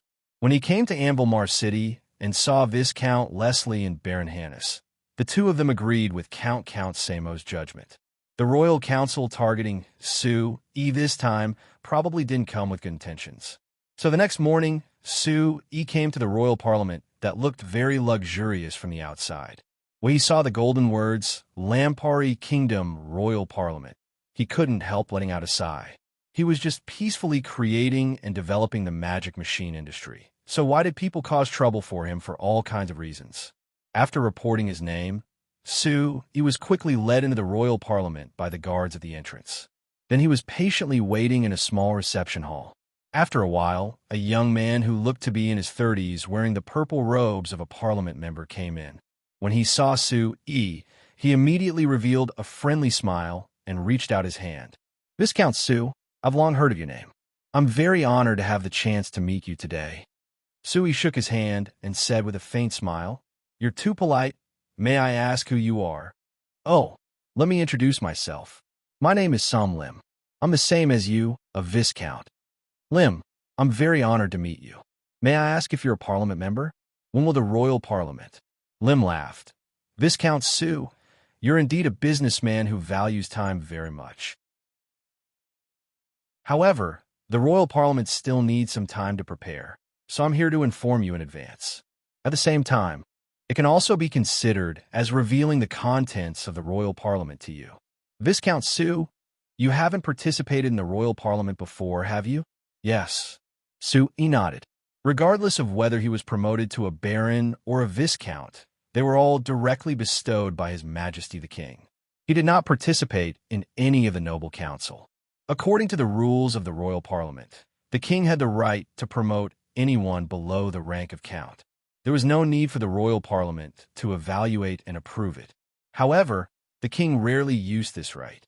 If the royal parliament didn't agree and questioned it, it would have a considerable impact on the king's prestige. Therefore, the king rarely used this right to promote a noble, let alone use it on the same person twice in a row. Of course, generally speaking, the royal parliament wouldn't really question the king's use of this right. He was now a viscount. Not only did he want to promote his title, but the royal parliament could also call for a royal parliament to evaluate his qualifications as a noble. Then I'll tell you the process of the royal parliament in advance. Viscount Sue, you don't actually have to do anything during the royal parliament. You just have to answer the questions from the parliament members. Lim smiled. Of course, you have to be honest. Otherwise, if the parliament members say you're not honest enough, it will greatly affect your evaluation. He frowned slightly. If only the parliament members could ask questions and he could only answer them, wouldn't it be no different from an interrogation? Generally speaking, every member of the council may ask you questions. The types of questions may also involve many aspects. I hope that Viscount Sue can be mentally prepared. He thought for a moment and nodded. He didn't raise any doubts in his heart. Since he was already here, there wasn't anything else to consider. The royal parliament was different from the kingdom's parliament. At most, they could tamper with his noble status. However, he didn't care about the noble status that countless people in the kingdom yearned for, so he naturally didn't feel any pressure. Viscount Lim seemed to be surprised by Su Yi's calmness. He glanced at him in surprise, but didn't say anything. After chatting with Su Yi for a while, he led him out of the reception room and into a side hall of the royal parliament. On the way, they met many staff members in the royal parliament. When they saw Viscount Lim and Su Yi walking together, they all looked at Su Yi curiously. It seemed like they all knew that the royal parliament was going to have a discussion with Su Yi today. It was indeed rare to see a noble like Su Yi who was both a noble and a merchant. Adding on the new flyer's fame in the Lampari kingdom, it wasn't strange that most people were curious about Su Yi. After entering the side hall, he found that it was a circular space. There were 2 rows of chairs around it, and there was an empty space in the center. There were no chairs, only a small fence. Seeing this arrangement, Su Yi couldn't help slightly knitting his brows. He was unhappy in his heart. It really looked like they were interrogating a criminal. Su Yi didn't believe that every meeting room in the royal parliament was set up like this. It was his first time participating in the royal parliament, yet he was assigned here. The other party's intentions were self-evident. Thinking of Count Samo, Viscount Leslie, and Baron Hannah's judgment, Su Yi coldly snorted in his heart. He raised his head to look at the members sitting high up in the chairs. This side hall wasn't very big, and there were only about 50 seats in the 2 rows of seats around it. Currently, these seats weren't fully occupied, and there were only less than 20 members in purple robes, making it seem a little empty. While Su Yi was looking at the members were also looking at Su Yi. It was clear that they were also curious about Su Yi. After both sides looked at each other for a bit, an old member sitting in the north who looked to be at least 60 gave a soft cough and said in a clear voice, "Since Viscount Su Yi is here, let's begin the discussion." After saying this, he looked at Su Yi and asked with a serious face, "Viscount Su Yi, do you know why the royal parliament sent you to participate in this discussion?" Su Yi shook his head. "No one has told me the reason yet." All right, I'll tell you now. The reason why you were sent to participate in this discussion is because the royal parliament received many reports. They reported that Viscount Su Yi, as a noble of the kingdom, has done many things that don't match your status as a noble of the kingdom. In order to find out the truth, the royal parliament sent you to participate in this discussion. If you have indeed done these things, the royal parliament will give you a corresponding evaluation and punishment. He only talking about punishment? Su Yi gave a cold laugh in his heart. This old member immediately set the nature of this discussion. He really didn't come with good intentions, as expected. Seeing that Su Yi was silent, Count Bassa, who was already 63 years old and had been the vice speaker of the Lampari Kingdom's royal parliament for over 20 years, was a bit unhappy. His face sunk as he said, "Viscount Su-E, let me ask you a question first. Do you have another identity as the chairman of Banda City's new flyer?" Su-E nodded yes. Count Bassa nodded. "Do you have most of the shares in this new flyer and control it?" "Yes." "As the chairman of the new flyer, do you also participate in the business activities of the new flyer?" "Yes." "Do you also receive most of the income that the new flyer earned from doing business?" "This isn't accurate. Most of the income from a new flyer is used to invest, so I don't personally receive that much." Count Bassa nodded. "You just need to answer. Do you receive any income from the new flyer?" Su-E gave a faint cold laugh before nodding again. "Yes." "Then, Viscount Su-E, do you know that the royal parliament has rules for the nobles of the kingdom? As nobles of the kingdom, they can't do business?" "I do." "Then why do you still choose to do business?"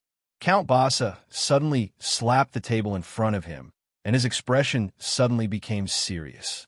"Do you know that not only are you going against the rules of the royal parliament, you're also throwing away the face of all the nobles of the kingdom?" Su-E looked at him with a bit of a funny gaze. "It's true that I'm going against the rules of the royal parliament, but to say that I'm throwing away the face of all the nobles of the kingdom, isn't this a bit too exaggerated? You're not allowed to quibble." Count Bassa glared at him. "Viscount Su-E, since you're going against the rules of the royal parliament and have a bad attitude, the parliament has decided to strip Viscount Su-E of his noble status and demote him to a commoner." Chapter 482. Hearing the verdict, Su-E did not show any surprise. Instead, he laughed happily. Seeing Su-Yi's reaction, Bassa Count and the other counselors were stunned. Bassa Count frowned and shouted, "What are you laughing at? This is the sacred royal parliament. You're not allowed to be so presumptuous." Su-E shook his head. "I just found it funny. It's so difficult to obtain a noble status, but it's so easy to be stripped of it. So it turns out that you can just ask a few questions and announce that you're stripping me of my noble status.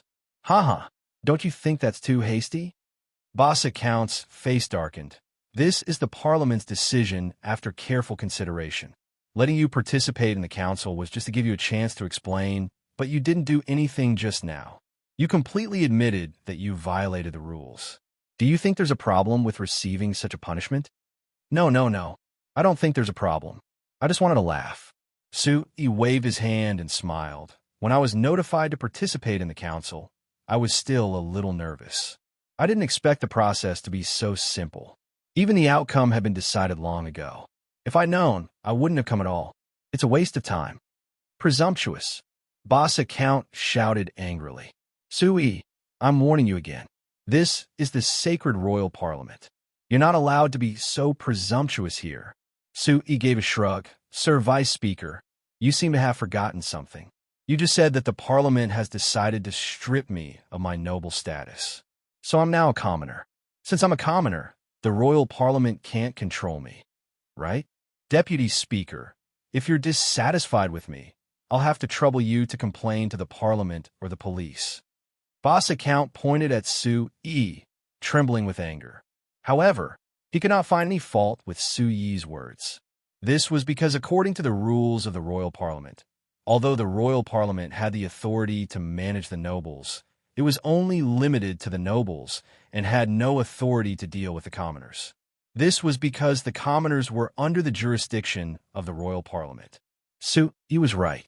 Now that he had been stripped of his noble status by the Royal Parliament and became a commoner again, it meant that the Royal Parliament no longer had the authority to control or restrict him.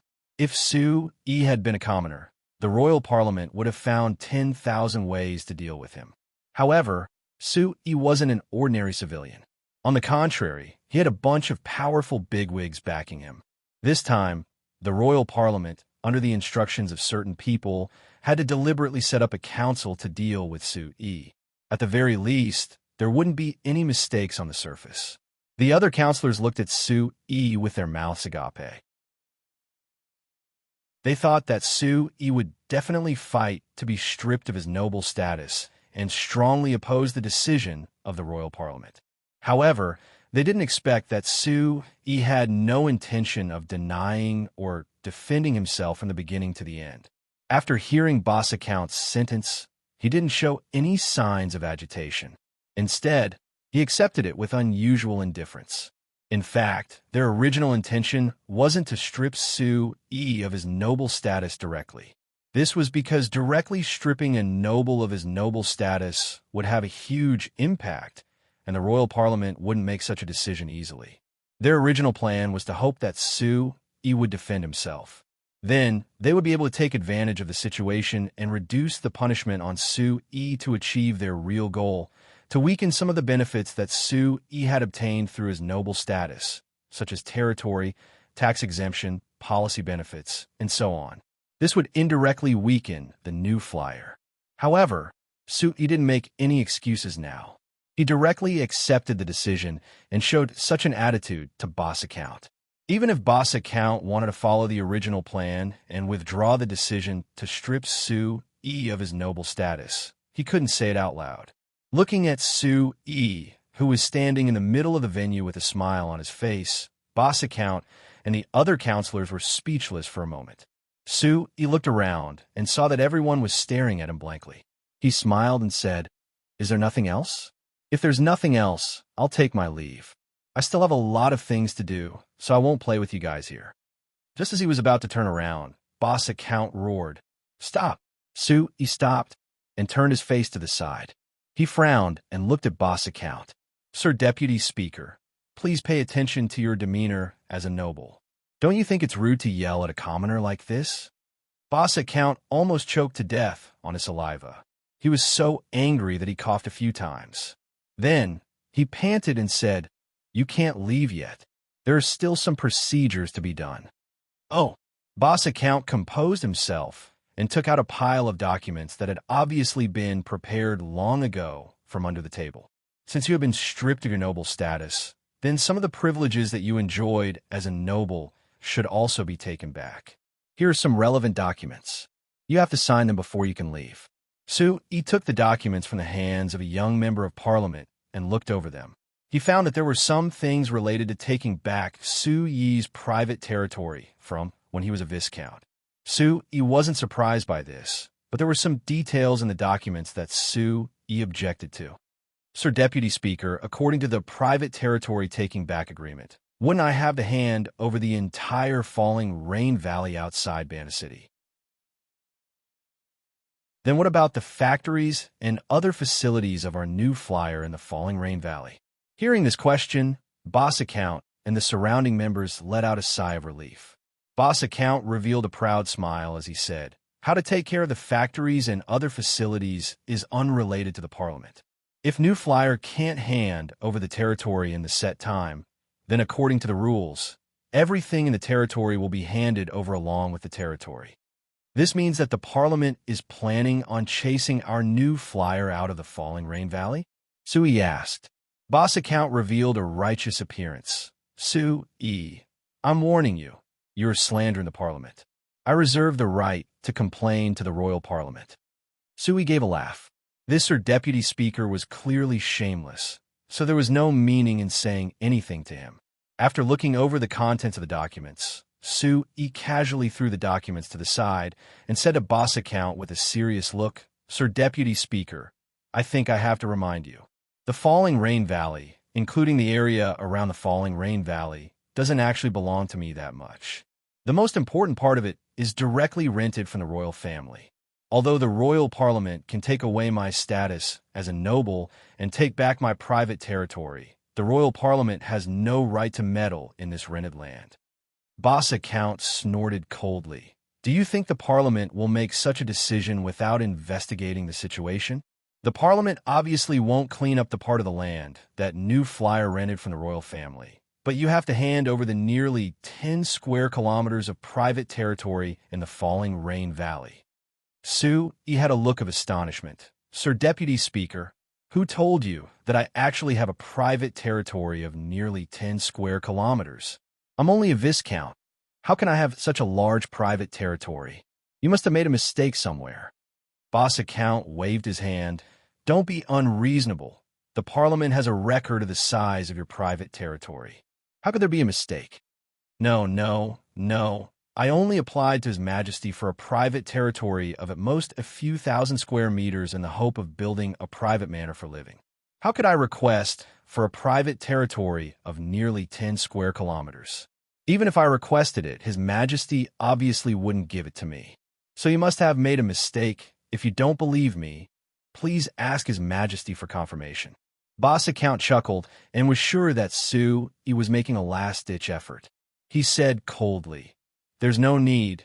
The Parliament will only make a decision based on the information in the Parliament. Besides, why would we bother His Majesty over such a small matter?" Bassa Count suddenly paused in the middle of his sentence and stared straight behind with an expression as if he had seen a ghost. The other counselors also had interesting expressions on their faces as they all stared blankly behind Sui. Sui turned around and saw a middle-aged man with a normal appearance who wasn't that tall, looking to be around 40 years old, slowly walking into the side hall. The middle-aged man nodded at Sui before turning to Bassa Count and asking, "Deputy Speaker Bassa, has Sui's parliament ended? Are the results out?" Bassa Count's expression turned extremely ugly. He hesitated for a long time before answering, "It's already over. As for the results..." Bassa Count glanced at Sui and his expression turned even uglier. Viscount Sui has been stripped of his aristocratic status in accordance with the regulations because he deliberately violated the relevant regulations of the Parliament. The middle-aged man nodded and then turned to ask Sui, "Chairman Sui, are you now commoner?" "Yes." Sui recalled in his mind and suddenly remembered that he seemed to have seen this middle-aged man once in the palace, when he had an audience with His Majesty the King.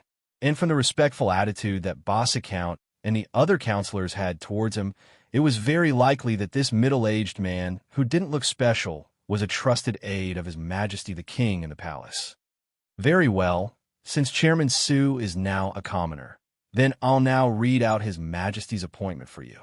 Seeing the middle-aged man take out an order with His Majesty the King's seal, Bassa Count's heart skipped a beat, and his expression turned extremely gloomy in an instant. In view of Sui's great contributions to the kingdom, His Majesty has decided to specially promote Commoner Sui to the status of a baron as a reward. While Sui was still in a daze, the middle-aged man took out another order that was exactly the same and continued to read out. In view of Baron Sui's great contributions to the kingdom, His Majesty has decided to specially promote Baron Sui to the status of a viscount as a reward. Apart from the way Sui was addressed at the beginning of the two orders, there was no difference in other aspects. From this, it could be seen that the middle-aged man had been prepared long ago and had made a special trip for Sui. When Bassa Count heard these two orders, he said with a pained expression, "This, Supervisor Dima, Sui has just been stripped of his noble status by our royal parliament. For His Majesty to promote him to a noble at this time, I don't think it's too good." Supervisor Dima glanced at him and said calmly, "I don't care about this. Anyway, I'm here on His Majesty's orders." His Majesty said that as long as Sui is stripped of his noble status by the royal parliament, then I'll read out these two orders. Also, these two orders will be effective forever. Hearing Supervisor Dima's words, Count Bassa and the other counselors' faces instantly turned ashen. Chapter 483. Your Majesty, I am very grateful for the support and help you have given me. But for you to do this, isn't it a bit too forceful? The members of the Parliament will definitely have opinions on your actions. Sui chose his words carefully as he asked this. Lampury 13th looked at Sui. "What? You want to be stripped of your noble status?" Sui gave a shrug. "I don't care about my noble status that much. It's fine if it's taken away. The problem is that your Majesty's actions will cause dissatisfaction with the royal parliament. Because I'm just a trivial viscount, it isn't worth it. It's fine as long as I feel it's worth it." Lampury 13th slowly shook his head. He looked at Su-yi with a gaze of deep meaning before asking in a deep voice, Su-yi, if I don't care about this matter today, you will be stripped of your noble status, and your territory and privileges will be taken back. What will you do next? I won't do anything. Su-yi shook his head. I don't have the ability to go against the royal parliament. Since they insist on doing this, I'll just hand over my territory and privileges. Then what about the new flyer? What are you planning to do? Lampuri 13th kept asking. I could develop the new flyer to this point from nothing. So based on my current foundation, of course I'm confident in finding another place to develop. Su-yi said with a confident smile. It doesn't matter where it is, as long as I'm here. The new flyer will still exist. Your confidence is quite strong. Lampuri 13th gave a nod of praise. Lampuri 13th gave a nod. But it doesn't matter where you develop. I feel it is very important. The new flyer is such an important thing. If I let it slip away from our Lampari kingdom, I will become a sinner of the kingdom. Su-yi was surprised. Your Majesty, I never thought that you would place such importance on our new flyer. How can I not care? Lampuri 13th patted the stack of documents in his hand. There are countless data and examples here that prove that the new flyer has played a very positive role in the development of the kingdom. If I don't value it, what right do I have to be the king? Su-yi chuckled and rolled his eyes. Your Majesty, since you value our new flyer so much, why don't you give us some special privileges? Lampuri 13th found this a bit funny. Kid, you really know how to climb up, but I'll give you a chance. Tell me, what privilege do you want? If it's reasonable, I can promise you. He never thought that Lampuri 13th would be this easy to talk to. Su-yi was overjoyed and quickly said, Your Majesty, although you've given our new flyer free trade rights, I feel that this right isn't enough. Oh, what else do you need? Yes. Although this free trade right allows our company to trade with other countries and regions outside the kingdom, trade with enemy countries is strictly prohibited. So, Lampuri 13th narrowed his eyes. What? Could it be that you still want to do business with the Sack Kingdom? Could it be that you think the Sack Kingdom isn't strong enough? You want to give them some money to help them become stronger? Of course not. Su-yi immediately shook his head. Your Majesty, although our new flyer has always adopted a win-win strategy when doing business with the other side, in terms of doing business, it isn't hard to earn money from the other side. Trading with the Sack Kingdom won't help the Sack Kingdom become stronger. Rather, we can squeeze out their resources and money through this trade, weakening their strength. Is that so? Lampuri 13th was shocked as he asked in a curious voice, How do you do it? Give an example. Your Majesty, for example, if our company sells a magic air conditioner to the Sack Kingdom, do you think it will increase their strength? Of course not.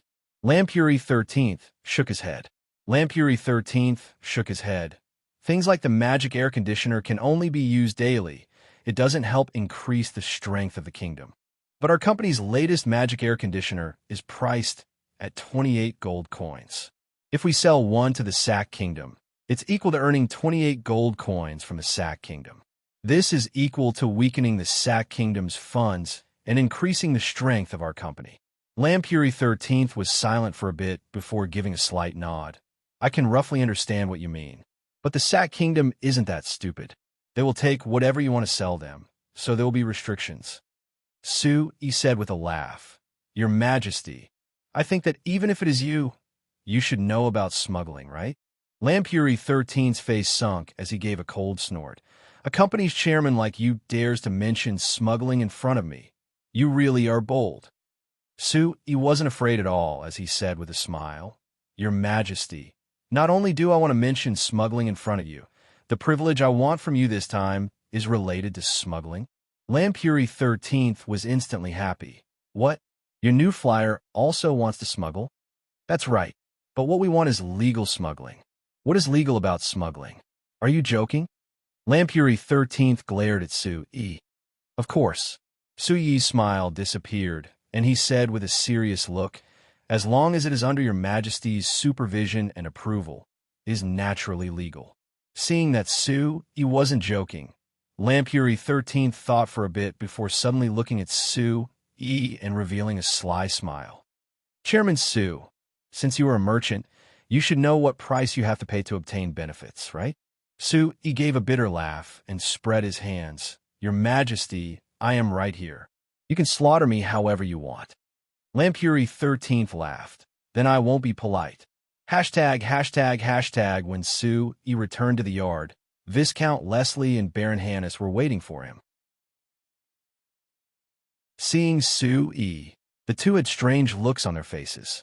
Although there weren't many people who saw what happened at the royal parliament this morning, for the nobles of Anvilmar City, it wasn't a secret no matter what happened at the royal parliament, not to mention such a shocking scene. His Majesty had personally made a move to keep Su Yi's Viscount title from the royal parliament. Manager Dima had announced the two kings' orders in front of the royal parliament. To all the nobles in the city, it was no different from slapping the royal parliament in the face. Although the Lampari kingdom had been established for several hundred years, and there had been many times when the king and the royal parliament had different opinions, even directly clashing with each other, something like this that slapped the face of the royal parliament in front of everyone rarely happened. His Majesty was simply telling everyone that no one was allowed to make a move against Su E. Before this, although many people knew that His Majesty placed great importance on Su E and the new flyer, they never thought that His Majesty would place such importance on Su E and the new flyer, even not hesitating to slap the face of the royal parliament. Just this matter made Su E the most famous person in the Lampari kingdom's circle of nobles, making countless people envious. However, when Viscount Leslie and Baron Hannes looked at Su E, they didn't look happy at all. Su E, I feel that you are being used by His Majesty. Baron Hannes shook his head and said with a sigh, although protecting you from the royal parliament like this is very impressive, it also guarantees that no one will easily make a move against you in the future. But like this, those fellows in the royal parliament will definitely hate you to their bones and will definitely cause trouble for you in the future. Su E said with a smile, you think that without this matter, they won't cause trouble for me? The decision of this council wasn't suddenly made.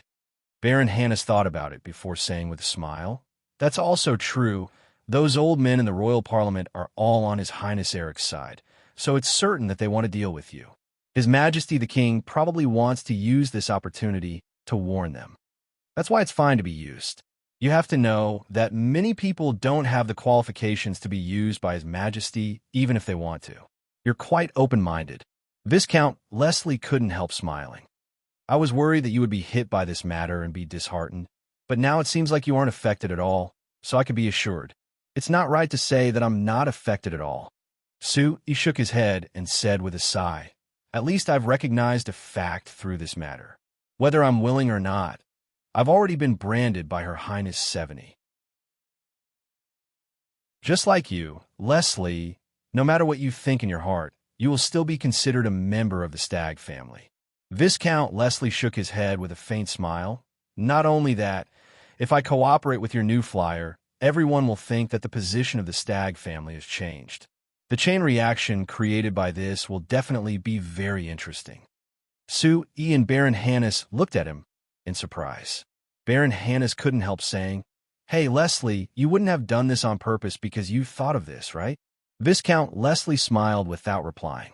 Su E said with a frown, Leslie, are you really going against your family by doing this? Why not? Viscount Leslie shrugged his shoulders. Viscount Leslie gave a shrug. If I don't do this before I'm kicked out of the family, wouldn't I be wasting my status as the family's eldest son? Seeing the self-deprecating smile on Viscount Leslie's lips, Su E and Baron Hannes looked at each other, seeing the helplessness in each other's eyes. They were clear that once Viscount Leslie decided on something, he definitely wouldn't be easily changed by others. Moreover, looking at his appearance, it was clear that he had already decided on this, so he wouldn't be swayed by others. But the problem was that even if he was the Stag family's eldest son, going against the entire Stag family was seeking his own death. Chapter 484. With his worry for Viscount Leslie, Su E left Anvilmar City and set off for Banta City that he hadn't seen in a month. What made him happy was that when he left Anvilmar City, of the 37 Beastmen girls of the New Moon Troop, including Avril, there were 35 that chose to leave with him and return to Banda City. The remaining Fox Girl and Rabbit Girl chose to stay. He didn't make it hard for them and had them sign the contract to withdraw from the New Moon Troop. Then he gave each of them 500 gold coins as severance pay before letting them go. Adding in Sue, and Linda, there were a total of 37 people in the two medium-sized Magic passenger cars that quickly set off for Banda City. According to Suyi's plan, he would visit the new flyer branch in the cities on the way back, but because he had been outside for too long, he missed Steele very much. He gave the order not to stop on the way back and headed straight for Banda City. Banda City and Anvilmar City were already connected by roads, so with the Magic passenger cars driving at full speed in just an afternoon, Banda City was already in front of them. Looking at the familiar sandy river on the horizon that was reflecting the faint yellow light of the setting sun, Suyi's heart was filled with the excitement of finally being home. It had been close to 7 years since he transmigrated to this world. The first 3 years were spent struggling to survive, so he couldn't feel at home in this world at all. Then he settled down in Banda City, founded the new flyer, got married, and was about to have a child, which made him feel that he had truly integrated into this world. It also made Banda City his home in this world, and the Falling Star Manor was naturally his home. After the Magic passenger car passed by the newly built Banda Bridge over the Sandy River, he had the driver not enter Banda City. They just took the road outside the city and prepared to head to the Falling Star Manor. After driving along the river for a while, he found that there was a group of people gathered by the river bank in front of him. It was unknown what they were doing with this crowd.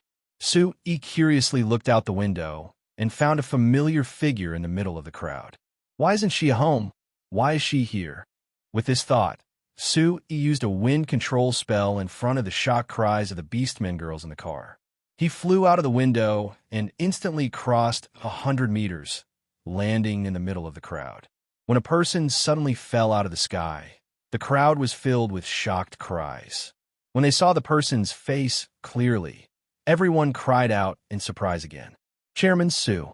It's actually Chairman Sue. Chairman Sue is back. He ignored the reactions of the crowd and looked at Steele, who was covering her mouth with a look of pleasant surprise and disbelief. He pulled her into his embrace without any politeness and pulled away her hand covering his mouth. He leaned in and heavily kissed her. The surrounding crowd burst into an uproar once again. Many people even whistled loudly and applauded loudly. After a while, he let go of Steele. Looking at Steele, who was panting with a slightly red face, he said with a faint smile, "Steele, I'm back." Steele revealed an incomparably happy smile. She reached out to touch Suyi's face and said with a sigh, "Sue, you're thinner and darker. Did you have a bad time outside? Of course it's not as comfortable outside as at home. This is very normal." Sue laughed and then added, "This has nothing to do with Linda. You can't blame her for not serving me well." Steele rolled her beautiful eyes and glared at Sue. She snorted softly and said, "Of course she served you well. Do you think I don't know?" Hearing Steele's emphasis on the word served, Sue smiled awkwardly and quickly changed the topic. He asked, "By the way, why didn't you stay at home? What are you doing here? The weather is so cold. Why don't you protect yourself?" "I'm not that weak." Steele shook her head and turned to point in the direction of the upper reaches of the Sandy River. "Wait and see. You'll know what's going on in a while." He didn't expect Steele to keep him in suspense. He could only chat with Steele while watching the situation upstream. Less than a minute later, a black dot suddenly appeared upstream and quickly approached. After a while, he looked carefully and found that this black dot was actually a boat. When it came a bit closer, he could clearly see that this was a small boat that could only fit one person. The small boat was moving very quickly on the river. Just by looking, he could see that it was moving at least 30 kilometers per hour. It didn't take long for it to reach a place not far away from the upper reaches. Seeing this small boat, he was pleasantly surprised. "It can't be. When I left, those fellows clearly told me that it would take a long time before they finished their research. How come after I went out for a walk, they've already made the real thing? Steele pursed her lips into a smile. Then they must have been lying to you. Sue watched the small boat quickly approach before stopping at the bank where the crowd was gathered. When he saw the boatman standing up from the boat, he was shocked. This boatman, it was actually Great Magician Camilla. Sue asked Steele in a small voice with a strange look. Hey Steele, grandfather can't even learn how to drive a magic car. How can you have him drive a boat? Aren't you afraid that something will happen if the boat capsizes? Without waiting for Steele's reply, Great Magician Camilla's loud voice rang out. Hey kid, my ears are very sharp. Don't think that I didn't hear you. Let me tell you, I can't drive a magic car well, but that doesn't mean that I can't drive a magic boat well. Sue quickly turned around and came forward with a smile. Grandfather, I didn't say that you couldn't drive it well, only this should be their experiment. So why did they pull you in? I'm willing to come, so what? Do you have an opinion? Great Magician Camilla glared at him. No. How could I have an opinion? It's fine as long as you're happy. Sue looked around and found several researchers from the New Flyers Magic Machine Development Center in the crowd, immediately pulling them out. Hey, isn't it already vacation? Why aren't you on vacation and doing this experiment? Those researchers didn't notice the reproach in Sue Yi's voice at all. Rather, they excitedly said to Sue, Sir Chairman, look, this is the record of the 17 experiments we've done today. Facts have proven that this magic boat can reach a maximum speed of 37 kilometers an hour.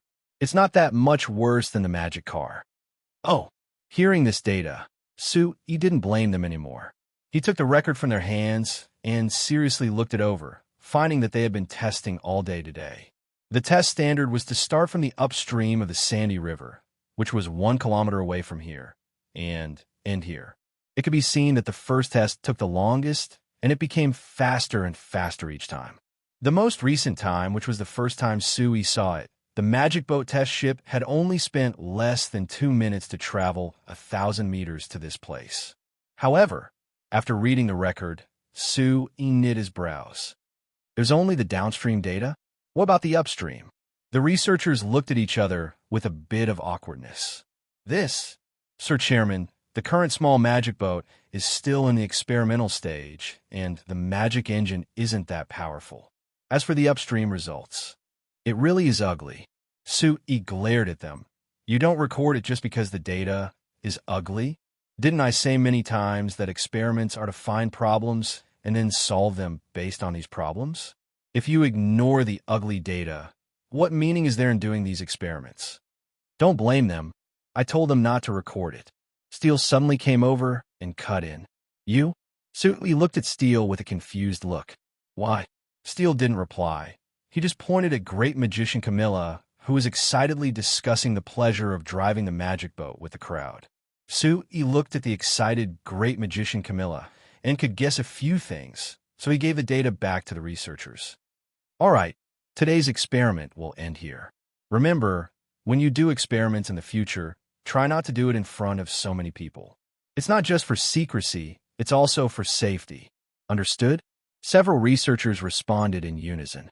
Other than that, since you've made a major breakthrough in the research of the magic boat, in my name as the chairman, I'll give you a 3rd-grade reward. Sue added with a faint smile. The researchers were stunned before they broke out in cheers at the same time.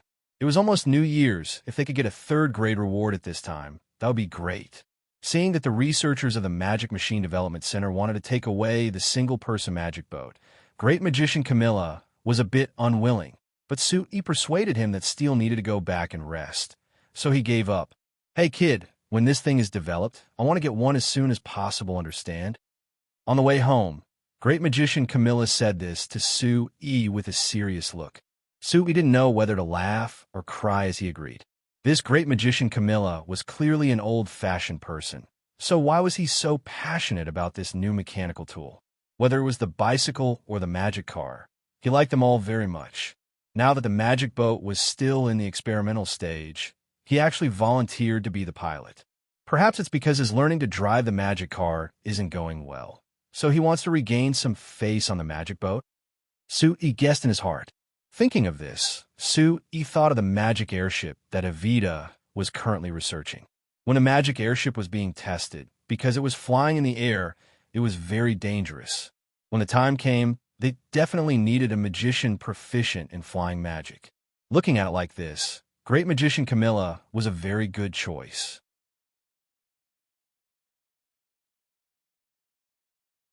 Chapter 485.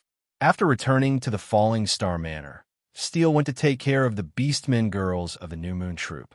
Su-yi began receiving the guests that came after receiving the news that he was back. The first one to come was Chairman Cruz. When he saw Su-yi, Chairman Cruz immediately broke out in laughter and opened his arms to give Su-yi a large hug. Seeing his red face, Su-yi said with a faint smile, "Chairman Cruz, it seems like your mood is quite good. It seems like the Amsterdam Chamber of Commerce's income this year is quite good." How so, how so? Although it's all right, compared to a new flyer, it's far lacking. Chairman Cruz's words were modest, but the proud look on his face revealed his true thoughts. If we really want to talk about it, our Chamber of Commerce's most profitable projects were all done with your help. So, I really should give you a share of the profits. I was just giving a suggestion. I didn't do anything. Su-yi waved his hand. This means that your new residential area is selling very well? And half a month ago, that high-class residential area was sold out. I'm currently considering developing another area next year. I came looking for you this time to get some new suggestions from you. How about it? Chairman Su, do you have any better suggestions for this residential area? Su-yi shook his head. I've already said what I can say. If I really have to suggest something, I can only tell you to strengthen the connection between your residence and the household magic machines, because household magic machines will become something that every family needs in the future, so you have to consider this. That's for sure. Chairman Cruz nodded. Chairman Su nodded. Moreover, not only did I consider this, I also wanted to discuss a new method of cooperation with you. Oh, what new method of cooperation? Tell me about it. Look, after each family buys a new house, they have to buy a set of household magic machines. Since it's like this, why don't we help them buy a set of household magic machines when we sell them the house? Chairman Cruz said. You mean, to sell the house together with the furniture? Su knit his brows. I'm afraid this isn't good, because this will make the people who buy the house lose the right to choose the household magic machines they like. I'm afraid this will affect many people's decision to buy a house.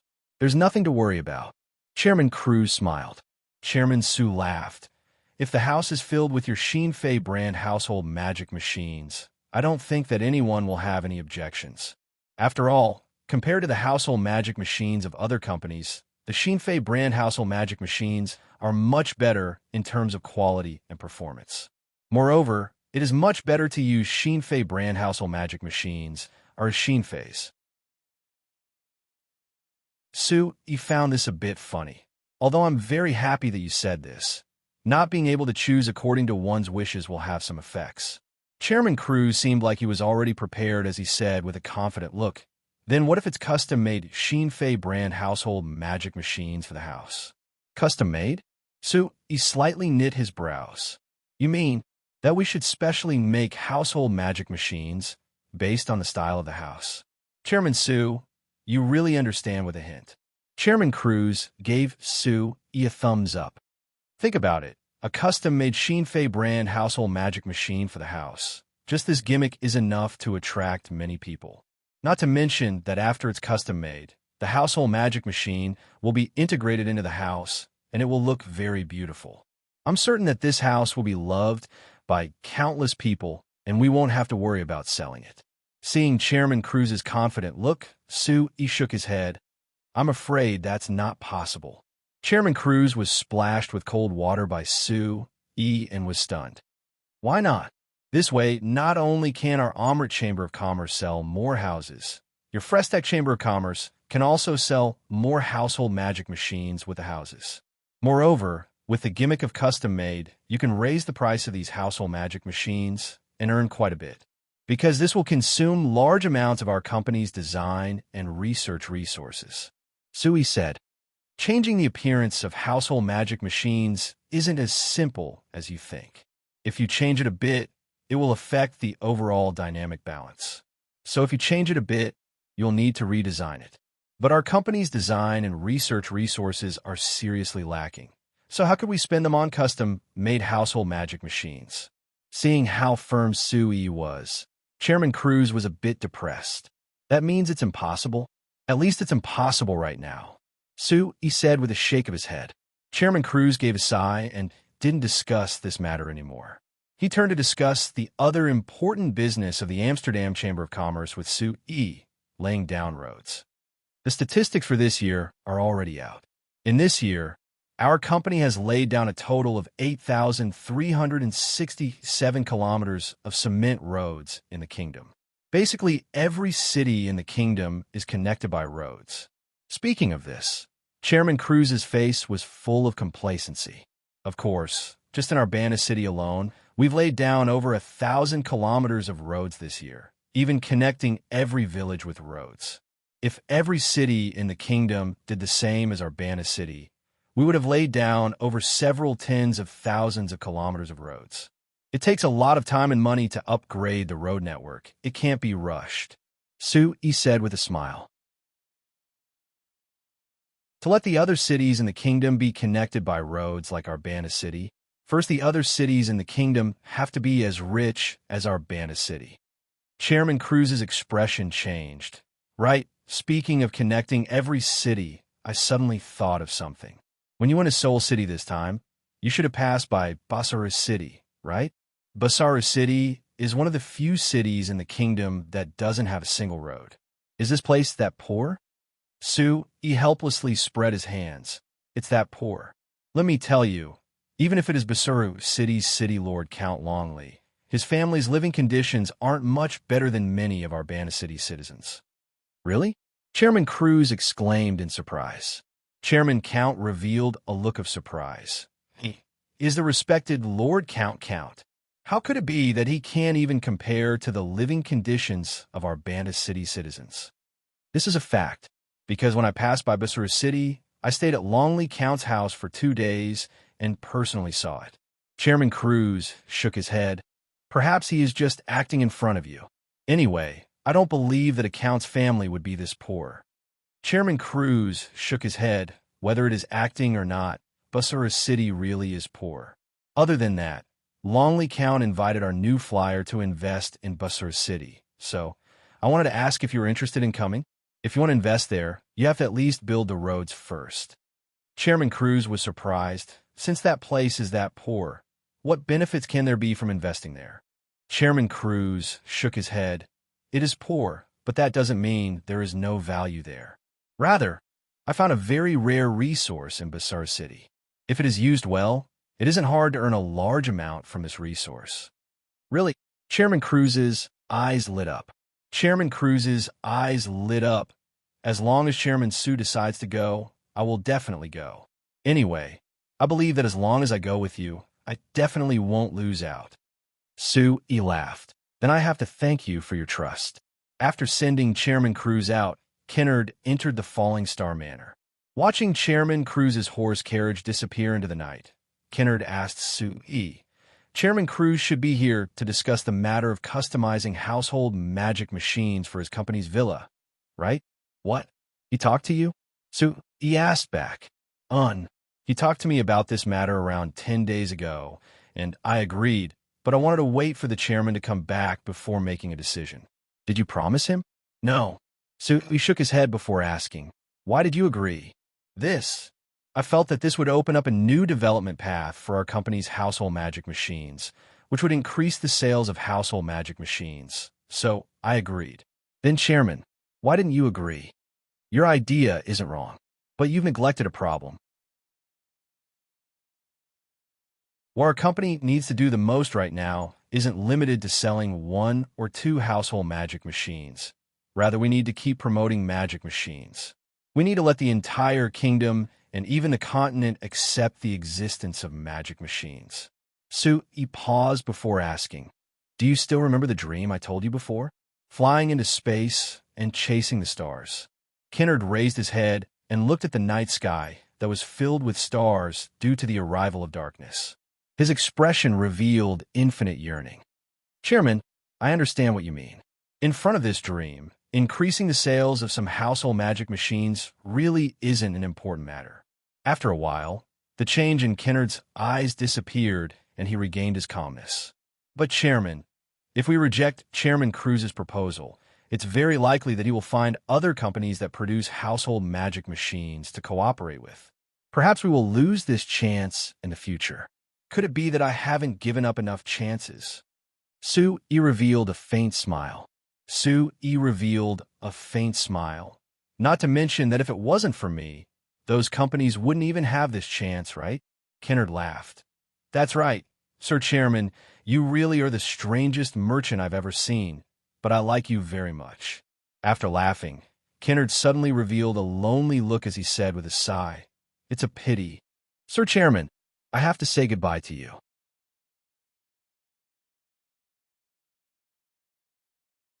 Chapter 486. Seeing Kennard get into the magic car heading to Anvilmar City and disappear into the distance, Sue-E gave a chuckle and shook his head. This Kennard, isn't it just coming home for New Year's? Why did he have to be so serious? He even said goodbye to me. It really scared me. I thought that he was planning on resigning. Hines on the side slightly knit his brows. This isn't impossible. I've heard that the Emma family has recently entered the magic machine industry. So summoning a professional like him, who has been the CEO of our company for 2 years back to the family, is a very reasonable matter. It's because the Emma family wants to enter the magic machine industry that they won't do this kind of thing.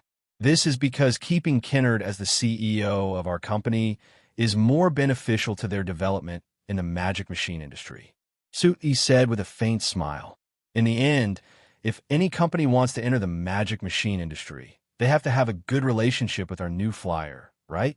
Hines laughed. Sue-E, I've found that you're becoming more and more like those important people. You're always this confident in your words. Oh, Sue-E looked at him and thought for a bit before asking. Baron Hannes has said the same thing to me before. Could it be that my personality has really changed? Hines shook his head. I don't think it's because your personality has changed. It's just that, how should I put it? It's probably because our Chamber of Commerce has become stronger.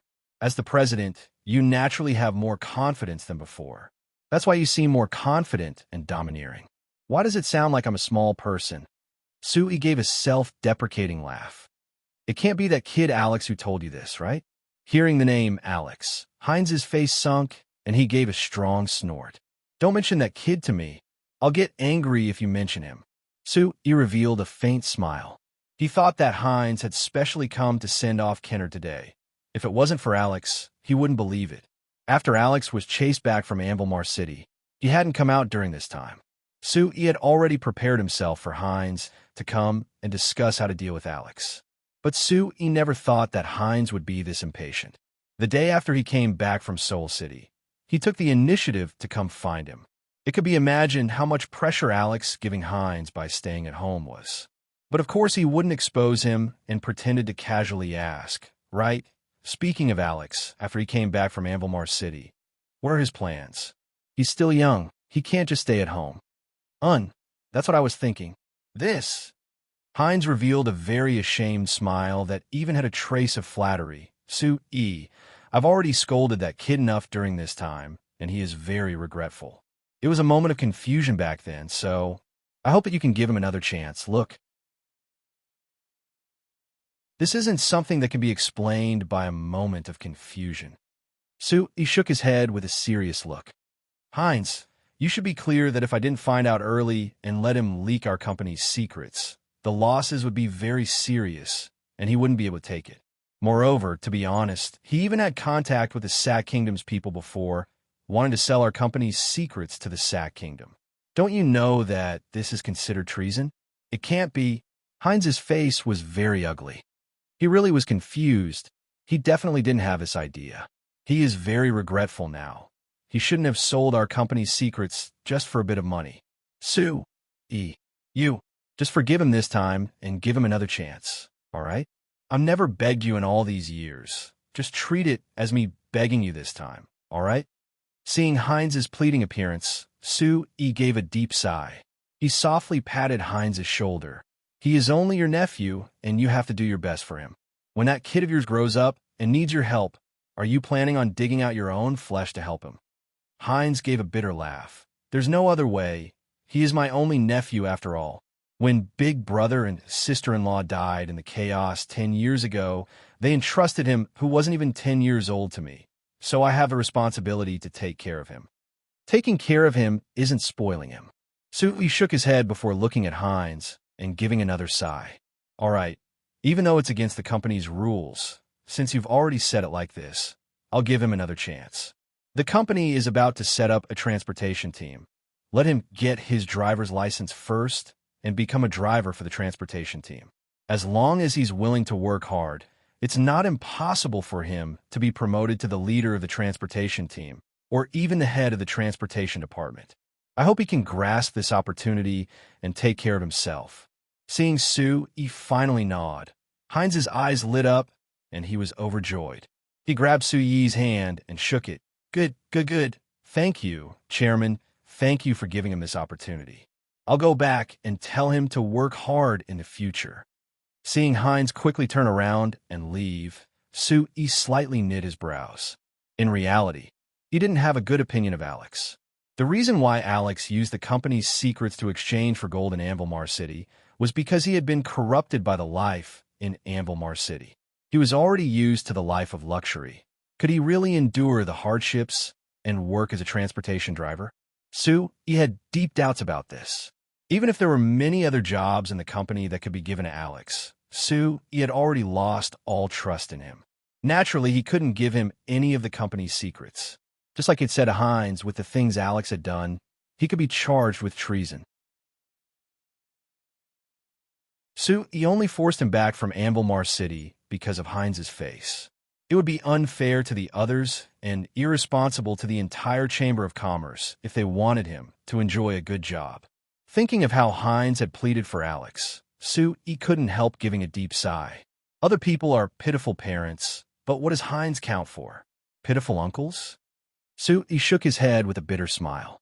He turned to the horse carriage and headed to the city lord's manor.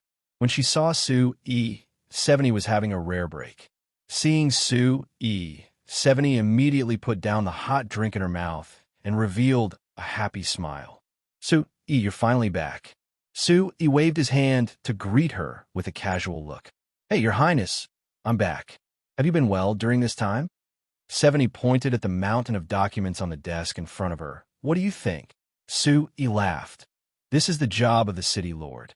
When you become a queen, I guarantee that you'll need to sign several times more documents than now. Seveni said with a sigh. That's right. I've seen Father deal with official matters before, and I was scared by the pile of documents. So I'm very hesitant now. If I want to take the throne, I have to face such a difficult situation, and I'm worried that I can't handle it. Hearing the hidden meaning in Seveni's words, Su-yi knit his brows and said with a serious look, Your Highness, it's not something you can give up if you don't want to. If you give up, it's equal to giving up on the people who have always supported you. After pausing, Su-yi pointed at himself. Or to put it more bluntly, someone like me has been completely sold by you.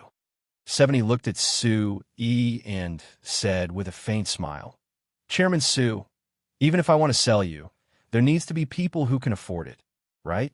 Don't forget, your current value is enough to make people collude with the Sack Kingdom to take care of you. Hearing Seveni mention this matter, Su-yi deeply knit his brows. What about the captives I had people send back? If it wasn't for my preparations this time, they might not have been able to come back. I gave them to Father to take care of, so I don't know their current situation. Seveni replied. His Majesty? Su-yi's thoughts turned. He thought that the reason why the king chose to clash with the royal parliament this time was to show his support for him. Other than using this chance to deter those fellows with bad intentions in the royal parliament, it was also a warning to all the nobles in the kingdom. The reason should be this. Thinking of this, Su-yi put down the discussion of this matter. Now that this matter was given to the king to take care of, he didn't need to meddle anymore. But the corresponding response still needed to be done. So Su-yi thought about it. and asked 70 another important question.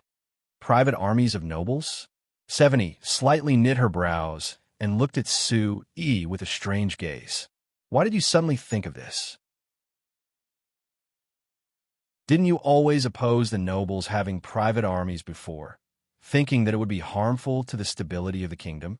It's just to protect myself. Your Highness should understand the reason. 70 gave a deep sigh. I can understand your thoughts, but thinking of how you were forced to change, I suddenly feel that this world really is disappointing. Sue E gave a shrug with a bitter smile. Your Highness, we aren't children, so we should have expected this day. But I never thought that the other side would be this anxious, forcing me to bring this day forward. I believe that if you were present on the night of the attack on our convoy, you would definitely understand my feelings of urgency at this moment. 70 shook her head. No, even if I wasn't there, I could understand your thoughts and would support it. But, Sue E, do you know that I've always been moved by your lofty ideals, so I hope that you can continue being this pure. But now that I see that even you can't avoid this fate, it really is very disappointing. Of course, this isn't disappointment in you. You have this idea. Aren't you the same as me? Aren't you a very idealistic person or a very childish person in the eyes of others? Sue E said with a smile. 70, perhaps because of this, we would be attracted to each other and walk together, right? When he said this, Sue E suddenly reacted. This was a bit too much. However, if he wanted to change it now, it would be too deliberate. So he gave a cough and looked away, awkwardly changing the question. That, Your Highness, you still haven't told me how many private armies nobles can have. 70's face turned a bit red, but she still looked at Sue E and said with a faint smile, in theory, it's unlimited.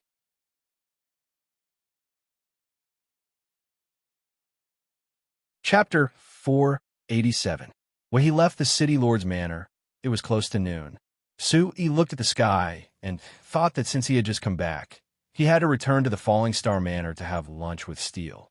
There wasn't enough time left to visit the people he had made plans for, so he could only get in the horse carriage and head to the Falling Star Manor.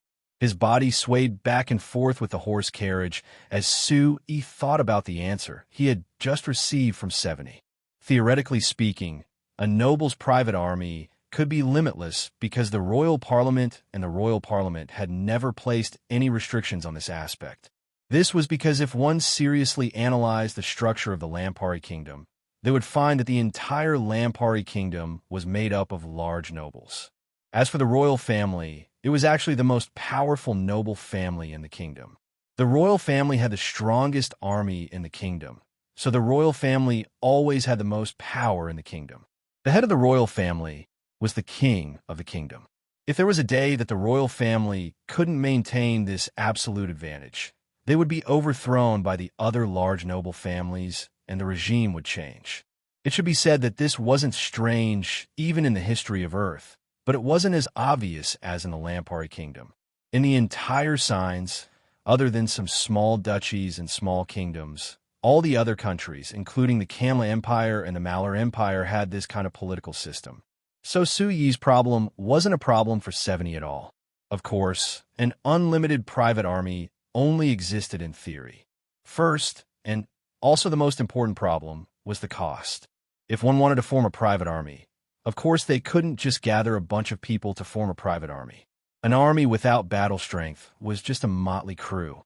To have battle strength, the first thing was to have enough soldiers. The Lampuri Kingdom's population had always been small, and adding in the fact that their living conditions weren't good, there weren't enough people with good physiques who could become soldiers. This caused the Lampuri Kingdom's army to always be small. Even the strongest northern army only had a total of 30,000 people. The second was sufficient logistical supplies. A qualified soldier, in addition to their own qualities, also needed to have weapons and equipment in order to have combat effectiveness. In order to ensure that this soldier would always have such combat strength, there must be corresponding supplies. At the very least, this soldier had to be able to eat his fill. The amount of investment spent on this was undoubtedly terrifying. The Lampari Kingdom's current army was only about 50,000 soldiers, but the kingdom's finances spend at least 300,000 gold coins on the military every year. However, this investment was still extremely low.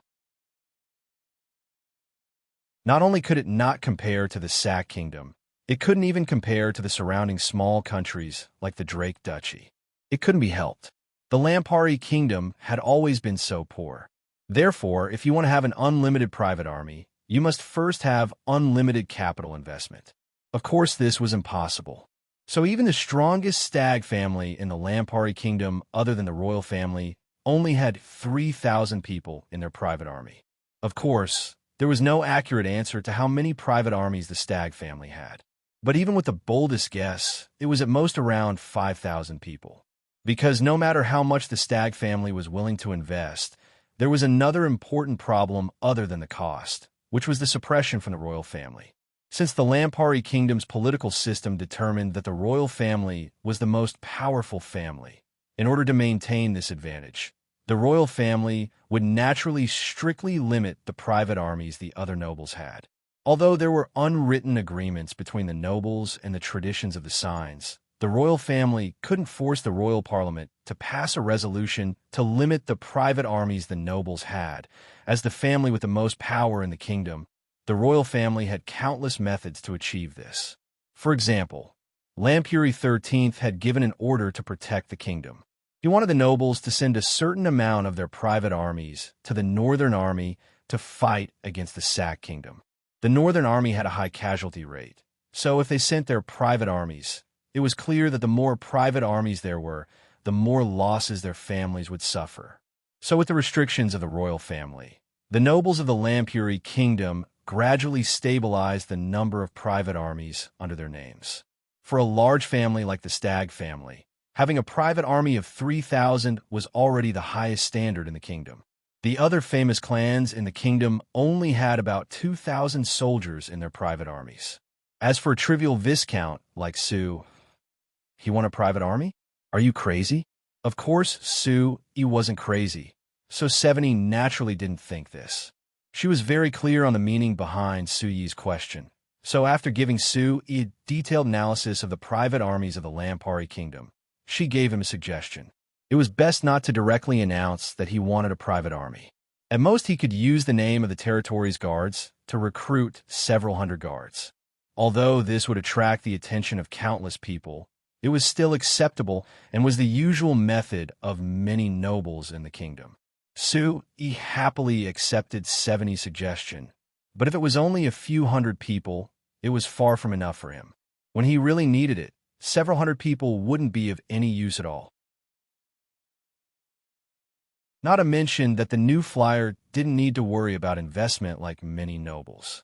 Adding in the fact that the new flyer had assets, Su Yi could support a private army of several hundred people. And to avoid the suppression of the royal family, there were many ways to solve this. Of course, there was no need to discuss this with Seveni. Not long after the horse carriage left the west gate of Banta City's old city, it suddenly slowed down and stopped. What is it? Su Yi asked the driver in front of him in a daze. Sir Chairman, there's a traffic jam. Traffic jam?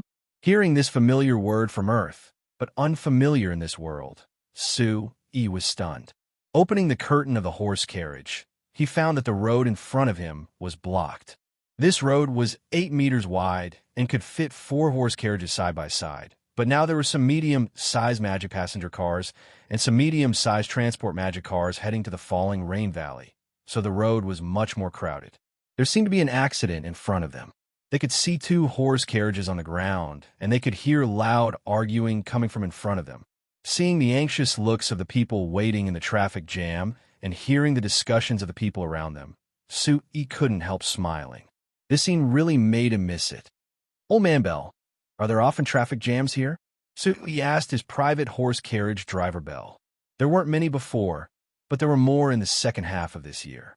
Old Man Bell replied before suddenly looking at Su Yi with a strange look. Sir Chairman, to be honest, it's only after our company started selling magic cars that there were often traffic jams. There were many people who scolded us when they were stuck. Su Yi laughed. They'll get used to this situation sooner or later. Looking at the situation in front of him that didn't seem to change, he saw that there were more and more cars behind them, even reaching the city gates in the distance. He finally remembered that this world didn't have traffic police to maintain order. After hesitating a bit, he used the wind control spell on himself and flew over the horse carriages and magic cars blocking the road. When he flew to the accident site, he found that it should be an accident caused by a medium-sized transport magic car colliding with two horse carriages.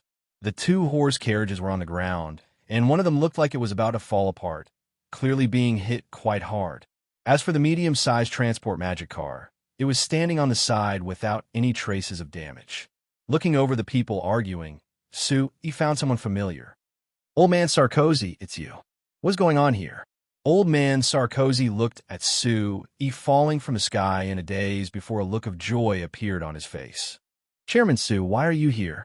I just came back from transporting goods from Kramer City." "Look, the goods in this carriage are from your new flyer. We were preparing to transport them to the falling rain valley. I never thought that when I came here, I would bump into them." He looked in the direction Old Man Sarkozy was pointing and recognized that the people arguing with Old Man Sarkozy were all small nobles of Bana City.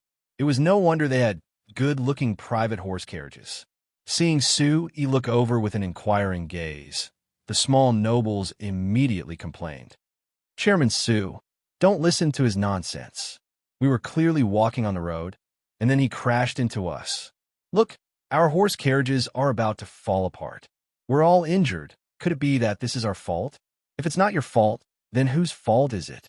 Who told your horse carriages to run crookedly and run so fast on this road? I think that your horses are crazy." Old Man Sarkozy immediately refuted. The small nobles' expressions froze before they roared out, "I think you're the crazy one. Our horses and horse carriages have been used by our family for over 10 years. How could they not be as good as your magic car that just came out this year?"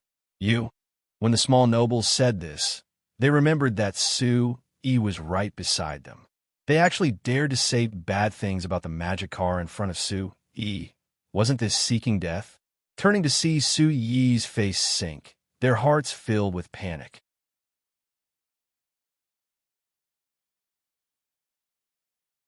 Chapter 488. Although he was only a normal merchant in name, and at most had a noble title, no one treated him that simply. Just based on his close relationship with the current city lord 70, it was enough for these small nobles to be respectful to him. Seeing that Ye's expression wasn't good, the small noble who had been loudly cursing Old Man Sarkozy quickly revealed a smile to This. "Chairman I'm not saying that the magic car isn't good. I'm just saying that he didn't drive it well. Look, actually we went to the falling rain valley today to get a driver's license. We just wanted to buy a magic car to play with." He waved his hand. "All right, stop wasting words. If you want to argue, go to the side. Don't block the way here. Look, how many people have been delayed?" Looking around, Old Man Sarkozy and the other small nobles revealed embarrassed smiles. However, looking at the two horse carriages on the ground, they were all troubled. "Chairman these horse carriages are very heavy. How can we move them?" He shook his head and walked to the side of the two horse carriages. He leaned over and used his magic to swipe his finger across the horse carriages, placing two magic arrays on the horse carriages after a while. After injecting magic into the magic arrays, the two magic arrays released a light blue glow. The two horse carriages floated up from the ground and floated in the air. Old Man Sarkozy, the small nobles, and the surrounding crowd were all stunned. Although everyone knew that was a magician, because of his status as the new Flyers chairman, people couldn't help forgetting this fact. However, the scene in front of them told everyone that wasn't just a magician, he was a powerful magician. Otherwise, how could he make the two horse carriages float in the air with just a few casual gestures? Moreover, the two horse carriages floated just right and were very stable in the air, not swaying at all. It could be seen that Ye's control of the magic array was very exquisite. It was clear that his attainments in magic weren't normal. Not to mention that this kind of amazing magic, not to mention seeing it before, they had never even heard of it before. Chairman Su can actually develop such amazing magic. He really is too strong. If Sui knew what everyone was thinking, he would definitely be ashamed. This was because this magic array wasn't something he had researched on his own, but rather something he had learned from Evita. Evita had been studying the magic airship recently. She had studied the floating magic to the extreme. It far surpassed the definition of floating magic that normal magicians on signs had. Su, he had learned a part of it. It was enough to achieve this amazing effect. When the two horse carriages were at his waist, Su-yi reached out to push them, and the two horse carriages that weighed at least 500 kilograms floated to the side of the road like they were made of paper. After pushing them to the side of the road, Su-yi pressed down on the two horse carriages and stopped injecting magic. All right, you all wait here for now and discuss what happened just now. I'll hear the results of your discussion later. After Su-yi said this, he got into Old Man Sarkozy's medium transport magic car and drove it to the side of the road. Then he returned to the road and began directing the traffic. Although Su-yi had never done this before, he had seen this situation countless times on Earth. If he learned it, he would be able to use it properly. Not long after, the traffic that was originally hundreds of meters long passed through one by one in an orderly manner under his command, and the entire road was once again clear and smooth. When the last few horse carriages and magic cars passed, there was a normal horse carriage that stopped in front of Su-yi. The curtain of the horse carriage was open to reveal Evita's pleasantly surprised smile. "Sir Chairman, I never thought that I would meet you here." Su-yi was also surprised. "Evita, shouldn't you have gone home a few years ago? Why are you still in Banda City?" "I did go home, but I'm back now." Evita giggled. Her smile had a rare hint of coquettishness. "Why are you back?" Su-yi was even more doubtful. "You're not planning on going home to spend New Year's with your parents?" "No." Evita shook her head. After thinking for a bit, she had the driver drive the horse carriage to the side of the road and jumped out of the horse carriage. There were two people who came out of the horse carriage behind her. They were a middle-aged man and woman, and based on their appearance, they seemed like a couple. Looking over the middle-aged couple, Su-yi found that their appearance was a bit similar to Evita's.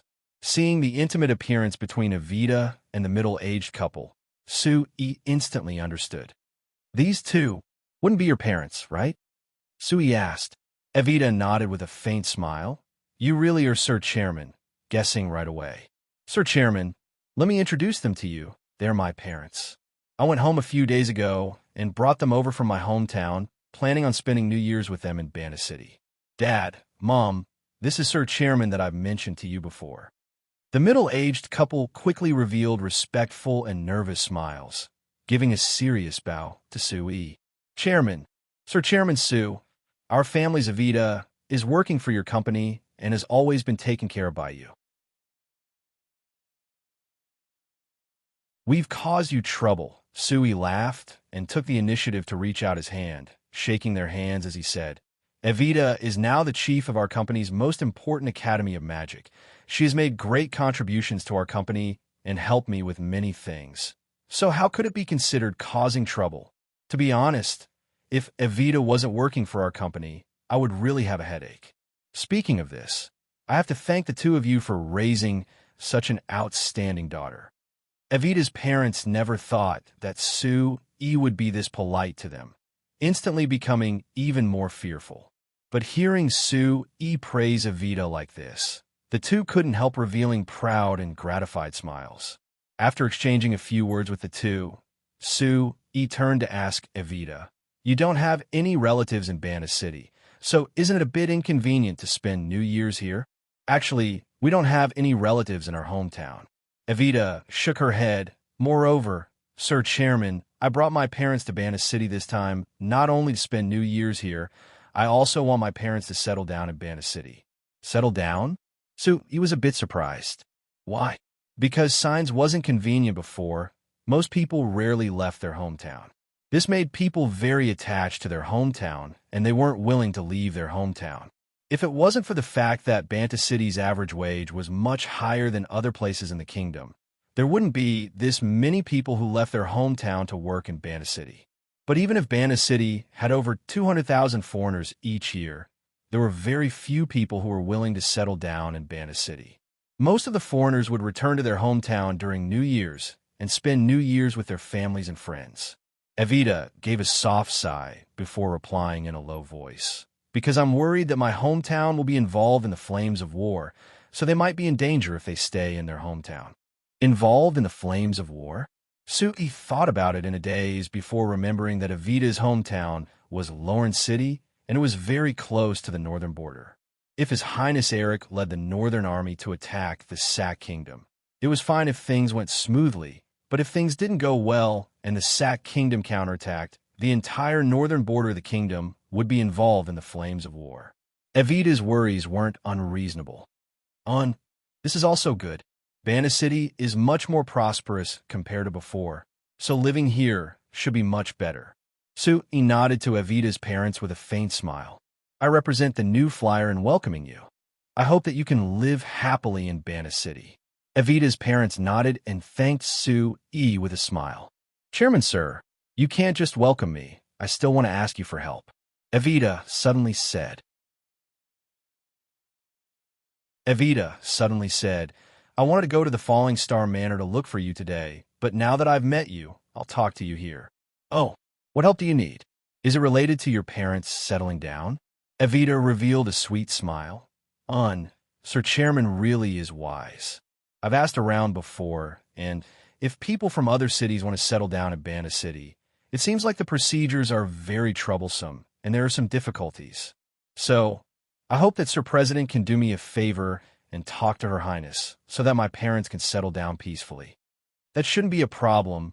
Banta City is lacking people right now, and Her Highness welcomes people from other places to settle in Banta City. Moreover, the kingdom doesn't have any restrictions on people moving around, so I think the procedures shouldn't be too troublesome. Sui replied with a nod. Thinking about it, he suddenly found that perhaps settling Evita's parents was only a small problem, but how to settle the large amount of people in Bana City was a large problem. Next time I see 70, it seems like I have to properly mention this to her.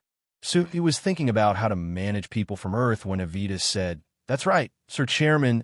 Other than my parents, when I went back this time, many people from my hometown knew that I was bringing my parents to settle down in Bana City, and they were all very moved. They all said that they wanted to settle down in Bana City. Sir Chairman, can you think of a way to solve this? Sui knitted his brows as he calculated in his heart. He found that if he wanted to solve this problem before His Highness Eric led the Northern Army to attack next year, time was very tight. It seems like I have to discuss this with 70 as soon as possible. Sui thought for a bit before nodding to Evita. All right, I will seriously consider it. Go and settle down your parents first. If you encounter any difficulties, come and find me. Thank you, Sir Chairman. Evita revealed a gentle and sweet smile to Sui. She got in the horse carriage with her parents and headed towards the Sandy River. A while ago, under Akali's encouragement and the temptation of installment payments from Chairman Cruz, she finally bought a villa in a high-class residential area by the Sandy River that faced the river. Sui had seen her busy renovating the house and had teased her for not buying it before, but after buying it, she was even more enthusiastic about renovating it than Akali. Now it seemed that Evita had already considered the problem of bringing her parents over to settle down. Seeing the horse carriage gradually move away, Sui suddenly had a strong premonition. Although Evita's parents were only two people, with the arrival of the two of them, perhaps it meant that an important scene was about to happen.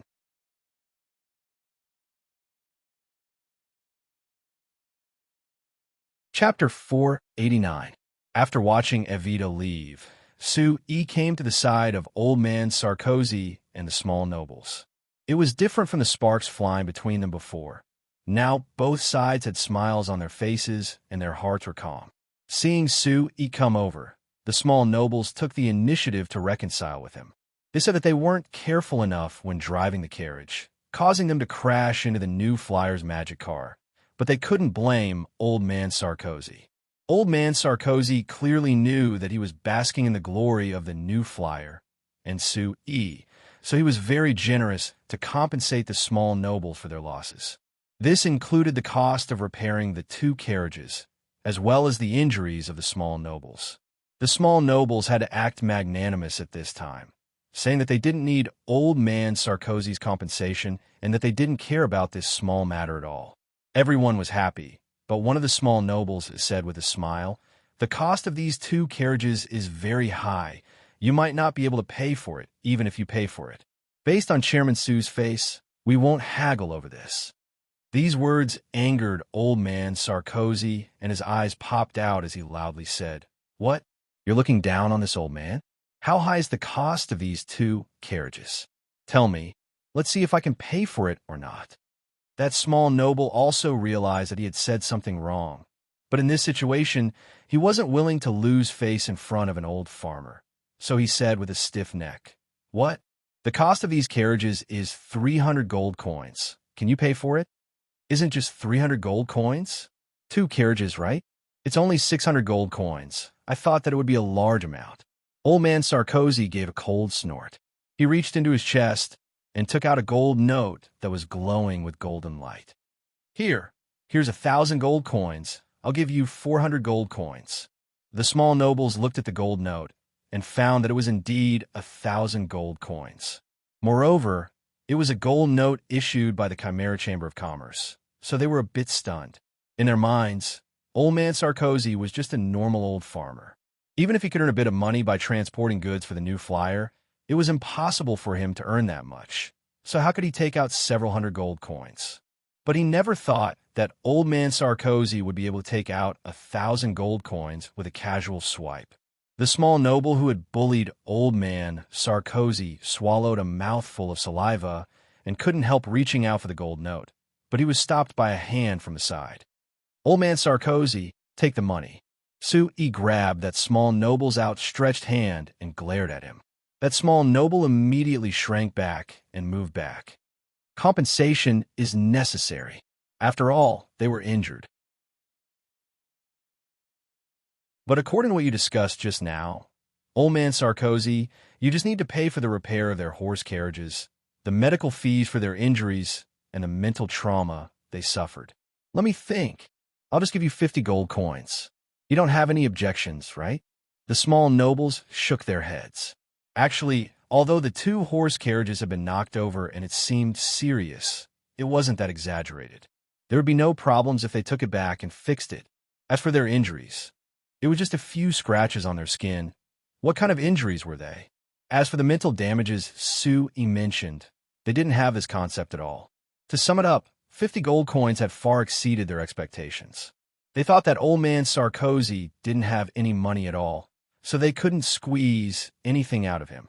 It was no use even if they killed old man Sarkozy, so they were prepared to accept their bad luck. Now that they could get 50 gold coins as compensation, of course they were satisfied. Old man Sarkozy naturally didn't have any objections. When he took out the 1,000 gold coin note, he was already regretting his impulsiveness. Now that he was helping him smooth things over, of course he would take advantage of this. He took out a purse from his chest and counted out 50 gold coins for the small nobles. Seeing that both sides had reconciled, he gave a nod and prepared to leave.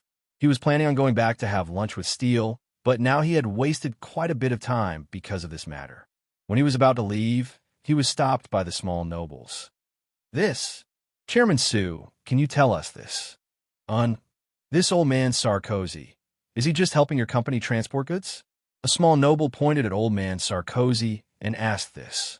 It can't be considered that because old man Sarkozy bought this transport magic car himself, he's just helping our company transport goods this time. He normally helps other companies transport goods. He replied. The small nobles all looked at old man Sarkozy. Old man Sarkozy nodded. I've helped many companies transport goods, but I've been transporting goods for the new flyer a bit more. That's it. The lesser noble asked. The small noble asked again. You haven't done anything else. What do you mean by doing something else? Old man Sarkozy was confused by this question. Old man Sarkozy was confused. I'm just in charge of transporting goods. What else can I do? You can earn this much just by transporting goods? The small nobles didn't believe it, but thinking of how old man Sarkozy took out 1,000 gold coins worth of banknotes, they had no choice but to believe it. After whispering a few words, the small noble asked Chairman Su, "Do you think we can gather some money and buy a few of your transport magic cars?" He couldn't help smiling. "All right, why not? What? You heard that old man Sarkozy is earning money from this, and you're also interested?" The small nobles laughed. It was clear that He had guessed what they were thinking. Old man Sarkozy looked at the small nobles in disdain before giving a snort. "Just based on your tender appearances, can you take this suffering?" The small nobles angrily glared at him. "What? Could it be that we can't compare to you?" Old man Sarkozy gave a cold laugh and didn't say anything else. Seeing him like this, the small nobles were even more angry, but they couldn't vent their anger on him. They turned to and said, "Chairman Su, then we'll settle it here. We've decided to buy 2 or 3 transport magic cars first. We'll place an order with you right now. How about it?" He gave a sigh and helplessly said, "I welcome it, but our company's magic car production isn't enough, and there are many orders that haven't been completed yet. I'm afraid we won't be able to sell magic cars in the short term." The small nobles were surprised before pointing at old man Sarkozy and asking, "Then where did he buy it from?" He gave a shrug. Accurately speaking, old man Sarkozy's transport magic car doesn't belong to him. Rather, it belongs to the Cantona Chamber of Commerce. Old man Sarkozy just bought it from the Cantona Chamber of Commerce and is responsible for transporting goods. It's like this. The small nobles turned and looked at each other. They didn't keep asking as they bid farewell to When they drove the horse carriage that wasn't that big of a problem away, old man Sarkozy said with a frown, "Chairman Su, if you tell them this, Cantona will be annoyed to death by them." He laughed. "Cantona is in the Principality of Constantine right now. They can go to the Principality of Constantine to annoy him." Old man Sarkozy couldn't help laughing. After laughing for a while, old man Sarkozy looked to the southwest with a bit of a sigh. "Speaking of this, that fellow Cantona still hasn't come back. Could it be that he's not planning on coming back for New Year's?" He laughed. "That fellow is very happy in the Principality of Constantine right now. Of course he's not willing to come back." Cantona wasn't happy at all right now because he was just too busy. Taking over 100,000 hectares of land from the new flyer was indeed a large opportunity. To him, it was a good chance for the Cantona Chamber of Commerce to become a first-class company. But for such a large piece of land, if he wanted to properly manage it and use it properly, it was a large task. At the beginning of the year, less than 40,000 hectares of land had been reclaimed, but Cantona was already very busy. He didn't have time to rest for a year, not to mention taking a few days to go back to Bana City. As for returning to Bana City for New Year's, it was considered a luxury for him because he didn't have the time at all. But he didn't have many family members, and because of the matters here, they had already moved from Bana City with him. Adding in the fact that there were many people from Bana City here, when everyone was gathered together, they didn't feel lonely. Moreover, because Su Yi's request for Cantona was to reclaim 90,000 hectares of land next year, leaving around 10,000 hectares for other uses, Cantona's current task was even heavier. Now, when he opened his eyes each day, his mind was filled with how to reclaim more land. He was even thinking about it when he was eating or going to the bathroom, not stopping for a single moment. Early this morning, he woke up early and went around the farmland like usual. Then he came to the entrance of the road that connected to the Shinfei farm and looked into the distance with the Cantona Chamber of Commerce's subordinates, waiting for something. After waiting for around half an hour, there was a cloud of dust that came from the road in the distance. There was a motorcade of several dozen transport magic cars that came from the distance. Seeing this motorcade, Cantona's mind shook as he came forward with his subordinates. Although this motorcade had the sign of the First and Carriage Company, they were transporting goods from the new flyer. Cantona was clear that the goods were the various agricultural magic machines that the new flyer had brought this time to reclaim more land. Naturally, they couldn't do without the help of agricultural magic machines. But this batch of agricultural magic machines wasn't bought from a new flyer by the Cantona Chamber of Commerce because Cantona couldn't afford them.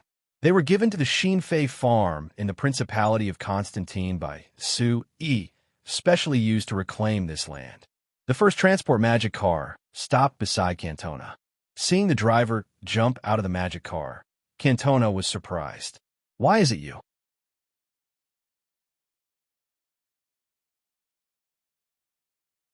Chapter 490. Encanto revealed the same bright smile. "What? Why can't it be me?"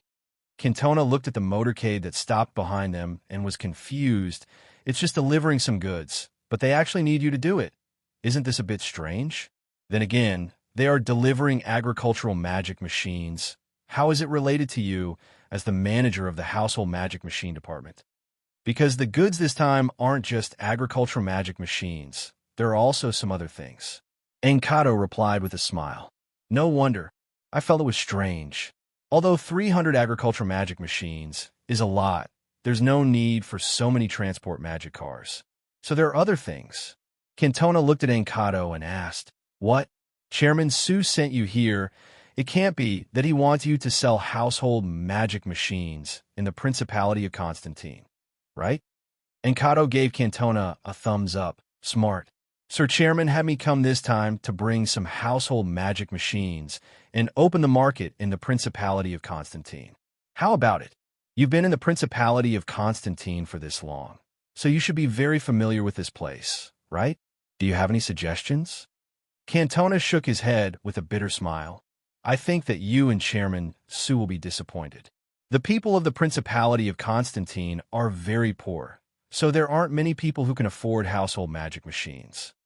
Encanto didn't look disappointed at all as he said with a faint smile, "This isn't anything. The people of Banta City also couldn't afford household magic machines a few years ago. But now in each household of Banta City, there are household magic machines all over. The people of the Principality of Constantine can afford them now, but that doesn't mean they can't afford them in the future." Cantona couldn't help smiling. This was something that Chairman Su said? "That's right. That's what Sir President told me before I left. Chairman Su is always this confident. I admire him very much," Cantona said with a nod. "But Sir Chairman has never been blindly confident, right?" Encanto said. Cantona thought about it before laughing and not discussing this topic. He looked at the motorcade behind them and moved aside. "No matter what, let's have the motorcade rest on the farm first. You came all the way from Banda City. It must have been very hard on the road. I've already had people prepare some food, so go and fill your stomachs first." "All right," Encanto replied with a smile. He waved his hand at the motorcade behind them, and several dozen transport magic cars drove past them, heading into the Shinfei farm. When the final transport magic car passed in front of Cantona, Cantona looked into the driver's seat out of habit. He was surprised to find that the person sitting in the front passenger seat was actually the Frestec Chamber of Commerce's Human Guard Commander Hart. Why is he also here? Cantona was even more confused. Although the Frestec Chamber of Commerce's guards only had a few hundred guards, they weren't weak at all. Hart, as the Human Guard Commander, had over 300 human guards under him, so he had a high position in the Frestec Chamber of Commerce. He wouldn't leave the Frestec Chamber of Commerce easily. When he had personally acted as a guard, it was because he had personally led the team, transporting important goods. But this time Sui didn't come, but he did. This meant that there was something especially important in the goods this time, but this motorcade only had some normal agricultural magic machines and household magic machines. What was so important about it? Cantona was prepared to ask Encanto again, but Encanto suddenly patted his shoulder with a ghost of a smile. "Chairman Cantona, there are some things you shouldn't ask, so don't ask." Cantona's heart skipped a beat. He quickly nodded and gave 2 dry laughs before leading Encanto into the Shinfei farm. After a while, the motorcade arrived at the living area in the center of the Shinfei farm. However, only the first half of the motorcade stopped, and the 10 transport magic cars in the back didn't slow down at all as they headed to the sea. Cantona's heart was filled with doubts, but thinking of Encanto's warning, he could only suppress his doubts. He began to seriously entertain Encanto and the motorcade that was left behind.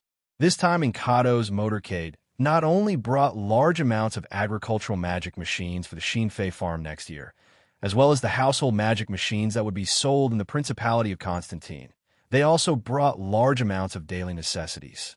According to what Encanto said, he had specially ordered him to bring these daily necessities. It was considered a New Year's gift for all the workers of a new flyer in the Shinfei farm. Seeing the large amount of daily necessities being brought out, Cantona couldn't help giving a sigh in his heart. Chairman Su really thought this through. Even if this place was far from Bana City, he didn't forget these details. These daily necessities seemed like a lot, but it didn't cost that much money. However, this method would, without a doubt, make the workers of the new flyer feel more connected to the new flyer. Although Cantona had considered giving some New Year's gifts to the workers of the Cantona Chamber of Commerce in the Shinfei farm, the Cantona Chamber of Commerce didn't have the convenient transportation facilities of the new flyer, so he could only buy them from the Principality of Constantine. It was clear that the things he bought from Bana City were lacking in taste. But compared to this, the biggest doubt in Cantona's heart was the 10 transport magic cars that left. Encanto was acting this mysterious and adding in the fact that the one in charge of escorting the goods was Captain Hart. Could it be that the goods in the 10 transport magic cars were? Cantona suddenly had a guess and was surprised. He couldn't help looking at the sea as a shocked look appeared in his eyes. Hashtag, hashtag, hashtag. The 10 transport magic cars maintained a moderate speed as they headed to the sea, finally stopping at the pier by the sea. This steel pier wasn't finished yet, but the part that was finished was enough for some ships to enter and leave the sea. After Hart jumped out of the transport magic car, he looked up and found that there were several dozen black dots on the horizon that were quickly approaching. It seems like you're on time. Hart nodded before walking towards a middle-aged man who came out of a house by the pier. Hello, Captain Hart. The middle-aged man smiled warmly at Hart and shook Hart's hand. I've already been waiting here for 2 days. After saying this, he looked at the motorcade behind Hart and gave a sigh of praise. These are the magic cars that your new flyer developed, right? They really are much better than horse carriages. I thought that it would take several days for you to arrive from Bana City, but I never thought that you would arrive in just 2 days. It really is faster than I imagined. Hart looked at him and said with an expressionless face, if Mr. Anklo was here, he wouldn't be surprised. The middle-aged man revealed an awkward smile. Of course, I'm not as knowledgeable as Mr. Anklo. This is my first time seeing a magic car, so I really am a bit surprised. You'll get used to it in the future. Hart looked at the sea and pointed at the black dots in the distance as he asked, those should be your ships, right? The middle-aged man quickly nodded. That's right, that's right. I saw that your motorcade had arrived, so I sent out the signal. I asked Captain Hart to wait for a few minutes. They will be here soon. Hart nodded and came to the pier with the middle-aged man, watching the black dots approach. The middle-aged man kept talking to Hart, but Hart only gave short replies each time. The middle-aged man felt it was boring, so he didn't say anything else, and the two waited in silence. After around 20 minutes, the black dots finally approached the pier. There were 30 boats that were commonly seen in the Principality of Constantine. Although they were boats, these boats weren't bigger than the boats on the sandy river in Bana City. Rather, they were smaller. Each boat was less than 10 meters long and less than 3 meters wide, so they were all small boats. Seeing these small boats, Hart couldn't help shaking his head. The middle-aged man who had been paying attention to Hart immediately asked, "What is it? Captain Hart, do you have a problem?" Hart said with knit brows, "These boats are too small. Can they transport these goods back?" The middle-aged man laughed. "You don't need to worry about that. Although these boats are small, it's very easy to transport all the goods in these 10 magic cars back." Hart nodded and didn't ask anything. He walked over to the boats near the pier and met Anklo, who had jumped out of the boat in front. "Captain Hart, hello." Anklo wasn't as excited as the middle-aged man, but his eyes kept looking at the transport magic cars, revealing the nervousness in his heart.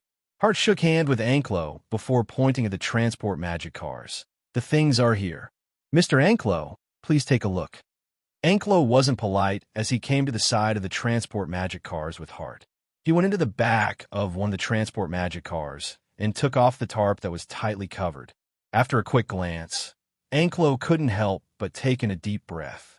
Under the cloth, there were all kinds of bright weapons that were releasing a cold glow.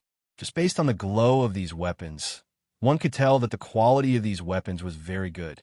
It was far from what the normal weapons made by blacksmiths could compare to. As for the normal weapons of the Principality of Constantine, they couldn't compare to these weapons at all. Anklo only took a look before putting down the cloth. He turned to look at Hart, but he found that Hart's face was very calm, without any fluctuations at all. It's a good thing that I was excited about these weapons, but in Captain Hart's eyes, these weapons are just normal things. Anklo gave a sigh in his heart before looking at the transport magic cars in the back with Hart. The first 7 magic cars were filled with the standard weapons and armor produced by the Frestec Chamber of Commerce. As for the 8th and 9th magic cars, they were filled with large amounts of magic repeating crossbows and arrow boxes. Seeing these magic repeating crossbows, Anklo became even more excited. He was very clear on the might of these magic repeating crossbows. If they were equipped with these magic repeating crossbows, as long as there were enough arrows in the box, they could guarantee that the enemy wouldn't be able to approach at all. When they came to the final transport magic car that Hart was personally escorting, Anklo opened the cloth to take a look, and his breathing couldn't help stopping.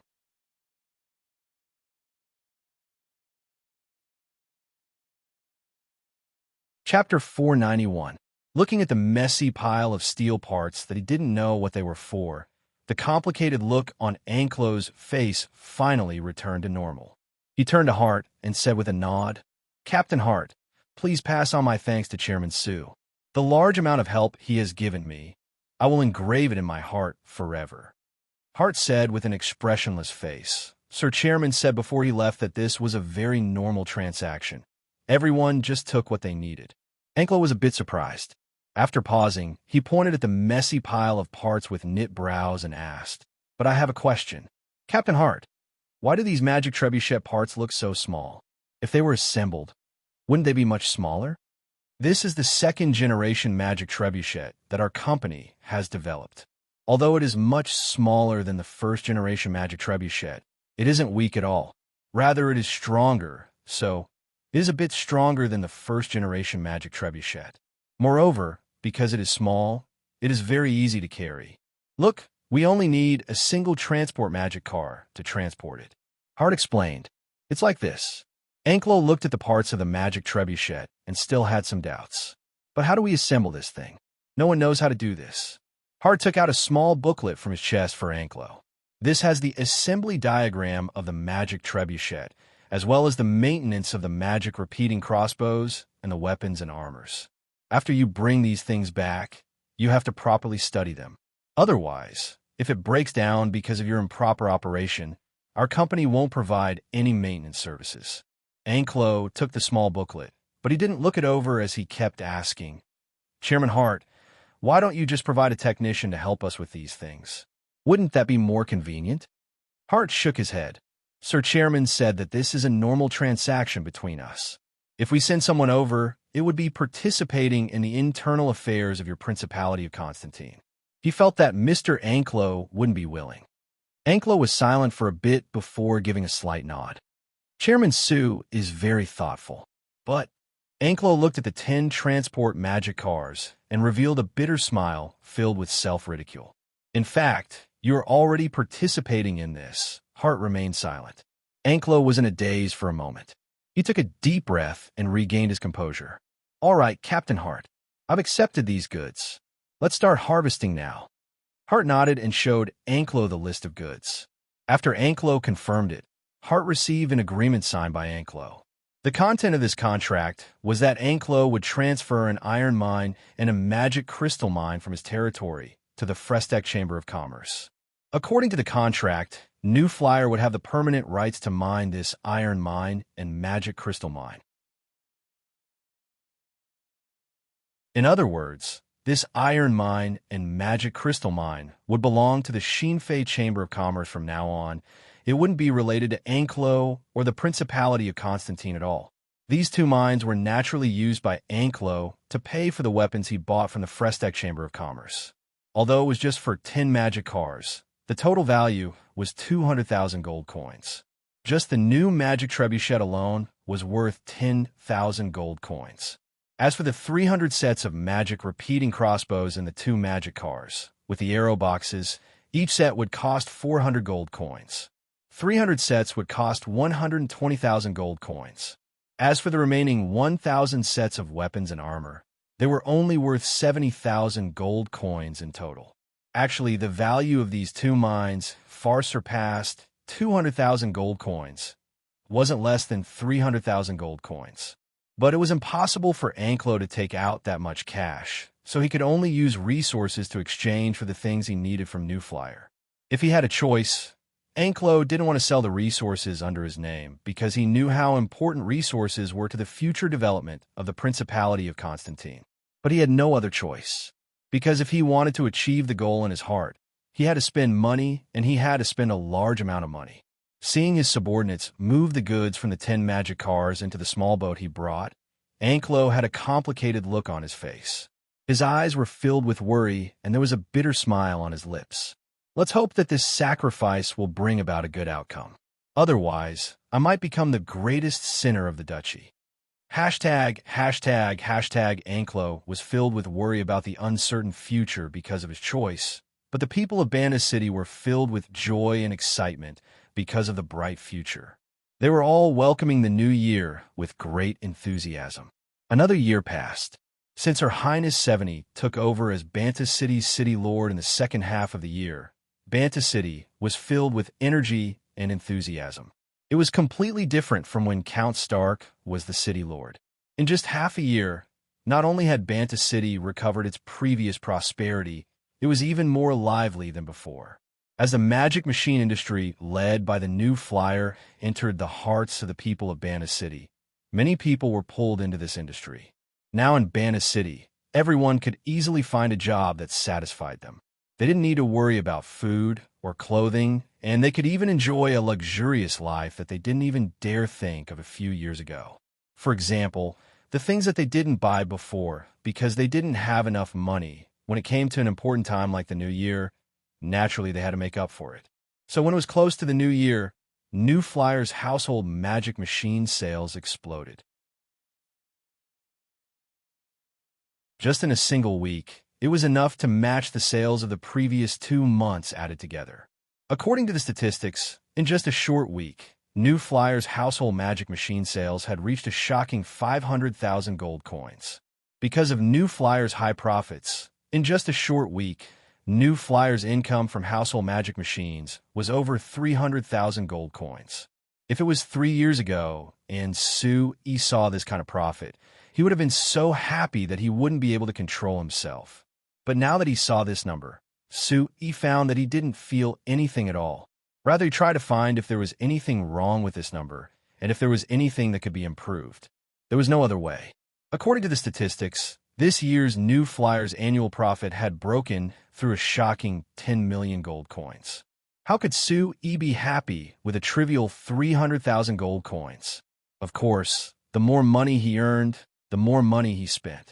This year's New Flyer's annual profit was shocking, but the various investments were shocking as well. Putting aside the salary of over 3 million gold coins, New Flyer had begun expanding in the second half of this year, investing in many cities to build production bases.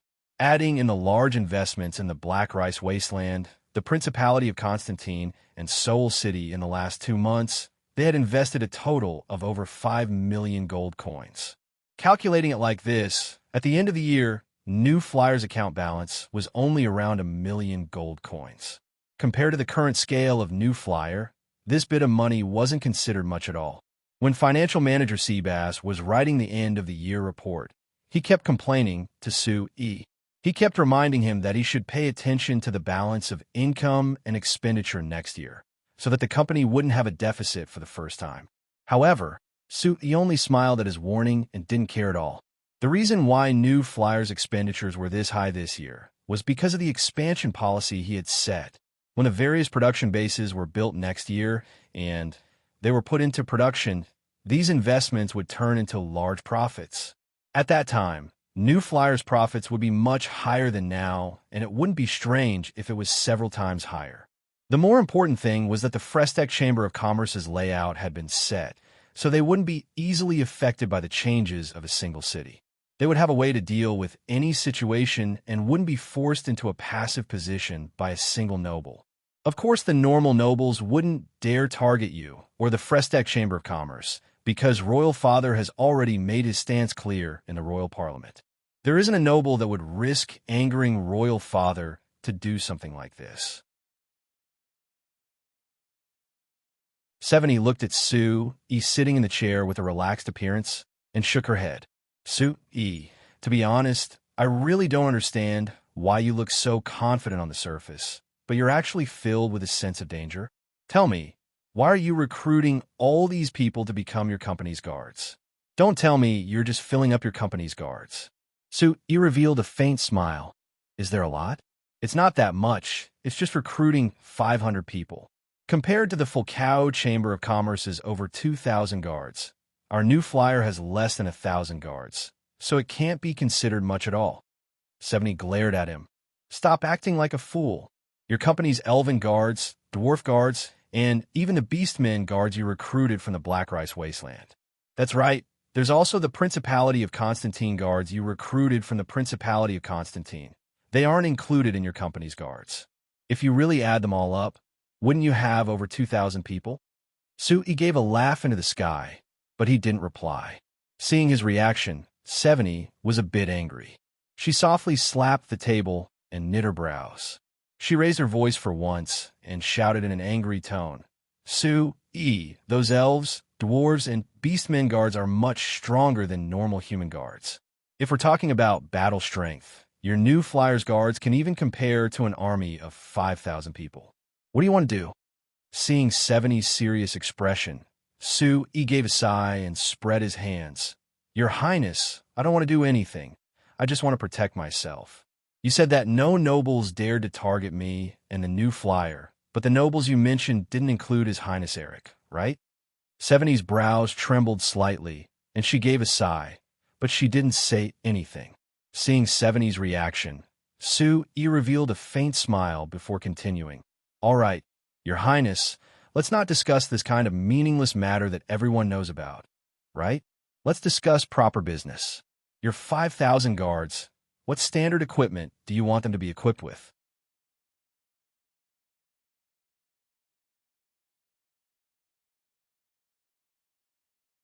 Chapter 492. 70 looked at Sue-E with a bit of hidden bitterness in her eyes. I'm not as rich as a certain chairman, not only giving the guards of my company the highest grade weapons, I even give them the highest grade magic repeating crossbows. For a poor person's private guard like me, it's already good to have a set of armor and a weapon. Sue-E couldn't help smiling as he shook his head. All right, Your Highness, since you are a poor person, I'll allow you to buy on credit on behalf of the new flyer. What do you think? 70 revealed a look of joy as she pursed her lips into a smile. How can I accept this? Sue-E spread his hands. All right, I don't mind. So what is there to be embarrassed about? Then it's settled. I'll give you the same top-grade equipment for your 5,000 guards. Other than that, I'll also give you 2 new magic trebuchets, and I'll reserve 50 large transport magic cars that will be released this year. Chairman Sue, are you forcing a sale? 70 said. 70 asked. If it's like this, it'll cost at least 1,000,000 gold coins, right? I can't take out the money to pay you. I've said it before, I can buy on credit. Sue-E said with a faint smile. Then how long can I buy on credit? 70 kept asking. Sue-E looked at 70. Don't ask this kind of meaningless question. Anyway, it's a deal. If you really feel bad, then think of other ways to make it up to me. 70 looked at Sue-E for a while, before her expression suddenly became serious. Sue-E, I have to remind you that although I support you and the new flyer, and I'm very grateful for your support, if you and the new flyer do anything that harms the interests of our Lampari kingdom, I definitely won't be polite to you. Moreover, I definitely won't use the interests of the kingdom to compensate you. Sue-E shrugged. Don't worry, at least I'm satisfied with this kingdom. I don't intend to betray it, and I sincerely hope that the Lampari kingdom can become stronger. The kingdom's interests are my interests. 70 nodded and ended this topic. She took out Banta City's work plan for the coming year and discussed it with Sue-E. By the time the meeting was over, Sue-E left the city lord's mansion. It was already close to dusk. Because it was close to New Year's, most of the foreign workers in Banta City had returned home for New Year's, so Banta City was much quieter than normal. But because it was close to New Year's, the families of Banta City began to prepare for New Year's, so there was a festive atmosphere all around. Because of the magic machine industry driven by the Frestec Chamber of Commerce, Banta City's economy soared. It also increased the income of each household in Banta City. So for this year's New Year's, the citizens of Banta City were much more prepared compared to before. When it was close to New Year's in the past, most of the citizens of Banta City were worried about how to spend New Year's. But this year, they were worried about how to spend New Year's better. Food was already something they didn't need to worry about. Now what the citizens of Banta City wanted was to have a better and more comfortable life. So the new Magic House concept proposed by the new flyer became very popular in Banta City. Almost every family began to buy all kinds of household magic machines and began to rearrange themselves according to the Magic House concept proposed by the new flyer. Because of this pursuit, the household magic machine system construction that Akali published with the release of the Magic House had sold over 10,000 copies in just 3 months. Now, whether one could read or not in Banta City, they all had a deep understanding of the concept of the Magic House. When the citizens of Banta City chatted with each other, if anyone expressed that they didn't understand the concept of the Magic House, they would definitely be looked down upon.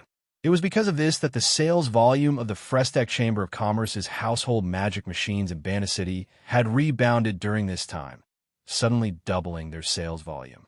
Thinking of this, Sue-E suddenly felt that Chairman Cruz's proposal to sell custom household magic machines with a new flyer was a good idea. Because if it was sold together with the Amrit Chamber of Commerce's residences, it would definitely have a good effect. Of course, when Chairman Cruz proposed this, Sue-E already felt that the prospects were good. But other than the fact that New Flyer didn't have enough production and research resources, the other important reason why Sue-E rejected Chairman Cruz's proposal was that Sue-E wasn't willing to let New Flyer take all the household magic machine market. He wanted to leave some space for the other household magic machine companies to survive and develop.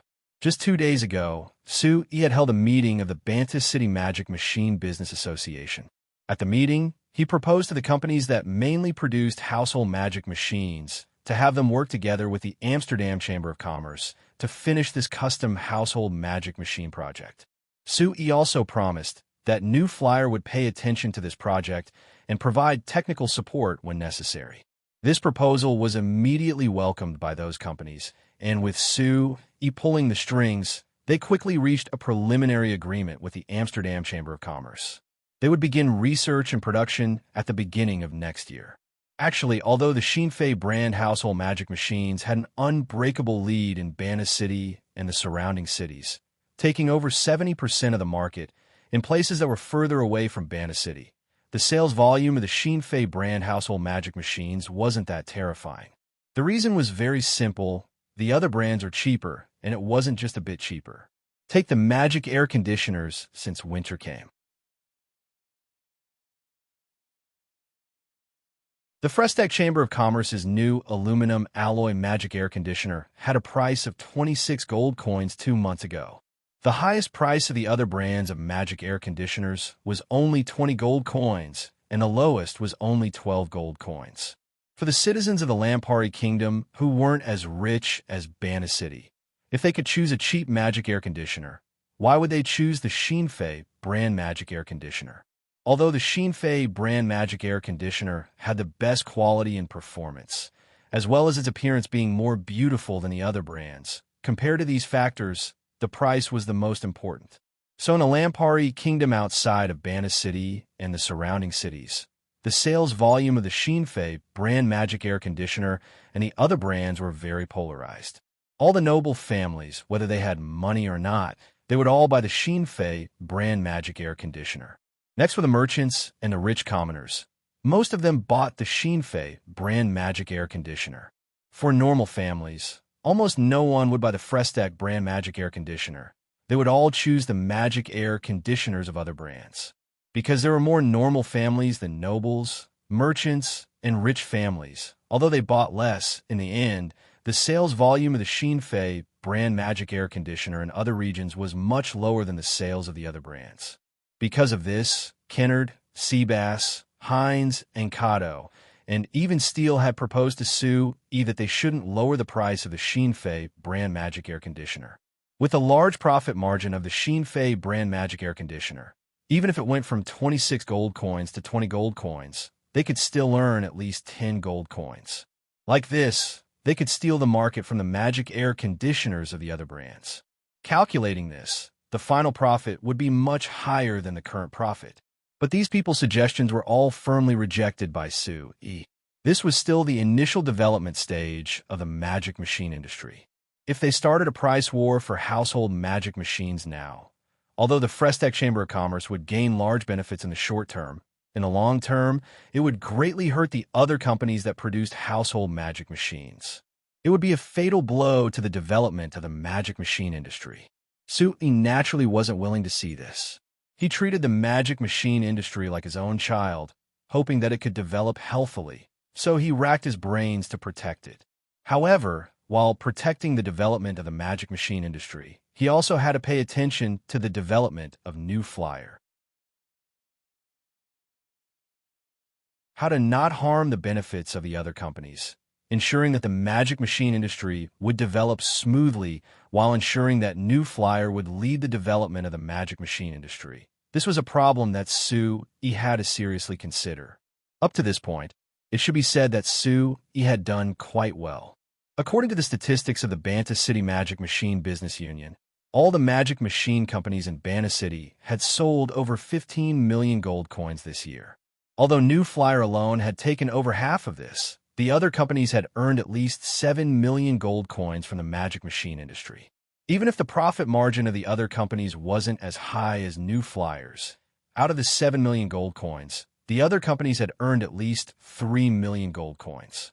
Even though it might not be much for each Chamber of Commerce, it was still an exaggeration to say that in just 1 year, a new industry had brought in such a huge amount of profit. For example, because of New Flyer's small company support plan, there were close to 100 small magic machine companies that had appeared in Banta City. Their chairmen and investors might have been normal citizens before, so they might have earned less than 100 gold coins a year. But after establishing a magic machine company with the support of the Frestech Chamber of Commerce, they earned at least 10,000 gold coins a year. Compared to before, it was like the difference between heaven and earth. Take the most outstanding Ireland Chamber of Commerce. They had earned over 200,000 gold coins this year. When Freeman saw Sue E last time, he had proudly revealed that he alone had earned over 20,000 gold coins, becoming the richest man in Ireland Village. Thinking of the smile Freeman had when he described this number to him, Sue E couldn't help smiling. 20,000 gold coins was an astronomical figure for Freeman, but to him, it was far from enough. Banta City's development was already shocking to many people, but to Sue E, it was also far from enough. If he wanted to develop better, he had to let the flames of industry from Banta City spread like wildfire. Not only would it spread across the Lampari Kingdom, it would spread across the signs.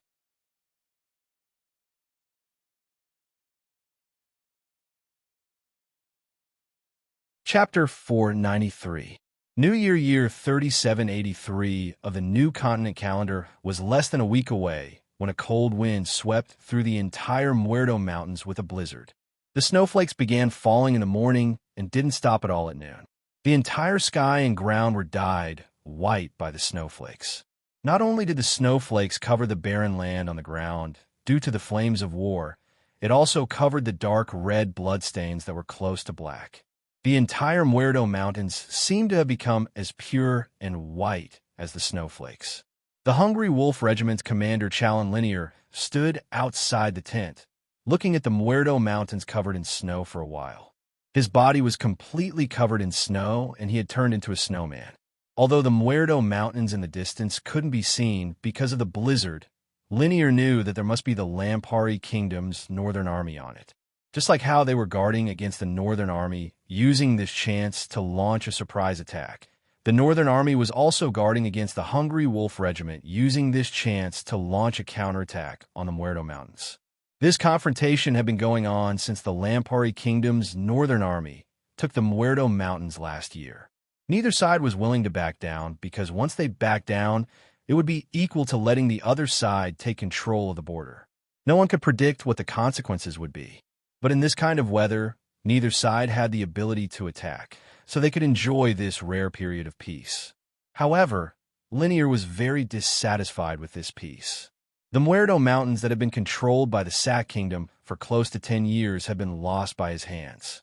Because of this, there were many people in the Sac Kingdom calling for Linear to be replaced, which made Linear very passive during this time. Compared to this passive situation, what Linear cared about the most was the shame of losing the Muerto Mountains. As a soldier, he couldn't protect the territory he guarded. For Linear, this was simply like being slapped in the face by someone.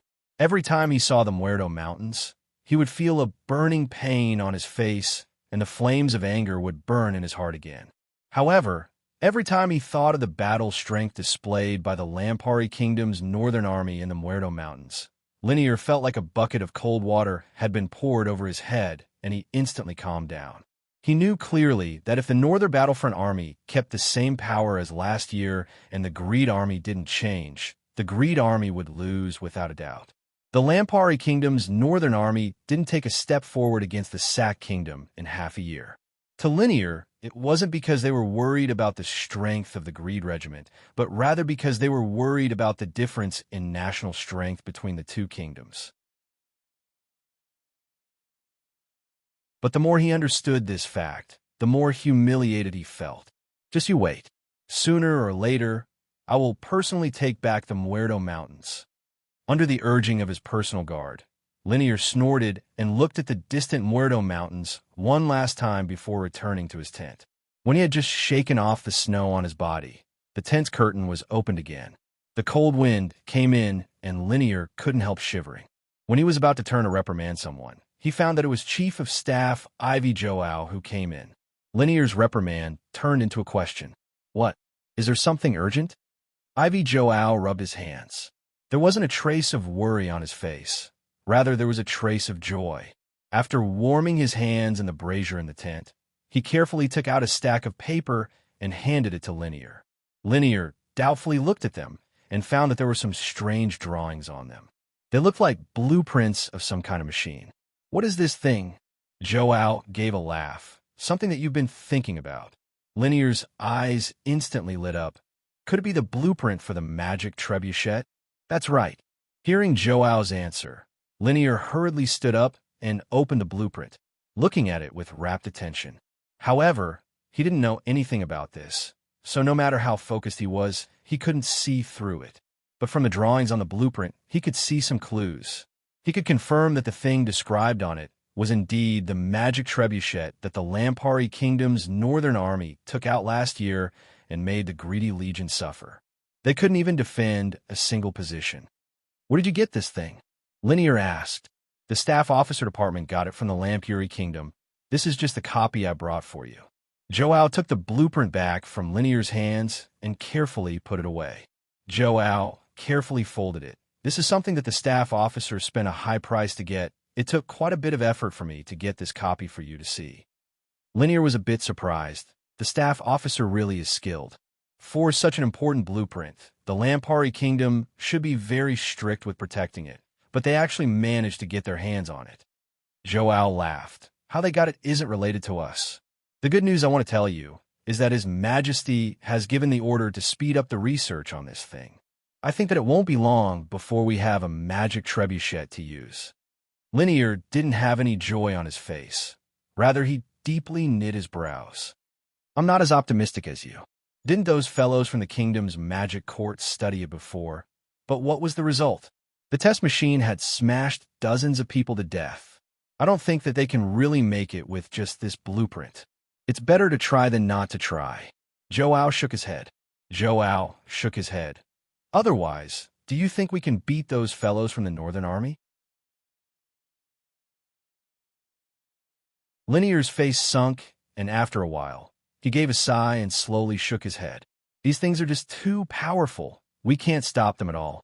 There are many times that I've thought that if that Su, E, and the new flyer were in our Sack Kingdom, we would have already taken the Lampari Kingdom and wouldn't need to suffer here. It's a pity that that fellow is in the Lampari Kingdom, Joao said with a sigh. But it's a good thing that according to the news from the Magic Court, the research on this blueprint is going smoothly. We just have to patiently wait for the good news. Linear gave a cold snort. Then did they say how long we have to wait? Don't forget, there was news last year that the one in charge of the Lampari Kingdom's northern army is their eldest Prince Eric. That kid is already planning to attack our Sack Kingdom in order to get some military merits to take the throne. I think that once winter is over, that kid won't be able to wait any longer. If we don't have a weapon to resist him at that time, could it be that we'll just watch as he attacks the kingdom? Joao said with a laugh. You don't need to worry too much about this. According to the information from the staff officers, Su, E, and the new flyer are on the side that supports Her Highness 70. That kid Eric drew a line between them and didn't buy any more military magic machines from the new flyer, so the Lampari Kingdom's northern army won't be as strong as last year. Linear shook his head with a frown. I really don't know what that kid is thinking. He clearly has such good military magic machines, but he's not using them. Could it be that he thinks that with a kid like him, he can defeat our hungry regiment? We can't underestimate him, Joao said with a serious expression. Joao said with a serious look, there are many large families in the Lampari Kingdom that support this kid, so they're very supportive of his attack on our Sack Kingdom. So the Lampari Kingdom's northern army that we met this time might be the one with the best supplies, so their battle strength can't be underestimated. As long as they aren't equipped with military magic machines, I'm not worried about the northern army's battle strength, Linear said with a disdainful look.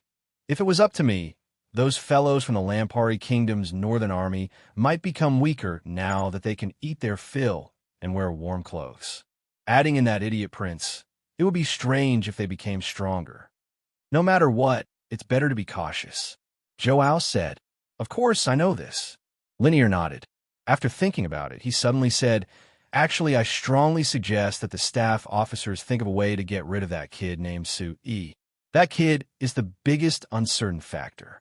If he makes some more powerful military magic machines, and the Lampari Kingdom's people aren't as idiotic as that Prince Eric, our situation will really be dangerous. I'm afraid that won't work. Joao shook his head. The staff officers think that he has a lot of value. So if we can obtain the things that he and New Flyer have developed, it will be very beneficial to our Sack Kingdom. You have to understand that our Sack Kingdom's goal isn't just the Lampari Kingdom. Linear knit his brows in thought for a bit before saying with a sigh, I know that your words are very reasonable, but I feel that if we let that fellow continue to exist, it might ruin our plans in the end. Perhaps our Sack Kingdom will be defeated by the Lampari Kingdom in the end. Joao laughed and patted Linear's shoulder. You're thinking too much. The Lampari Kingdom's national strength is too lacking compared to our Sack Kingdom in the end. Moreover, they haven't even decided on the next king, so the kingdom isn't stable at all. Even if we have Su, E, and New Flyer, what kind of threat can they pose to us? Not to mention, the staff officers have already set their eyes on that kid Su, E.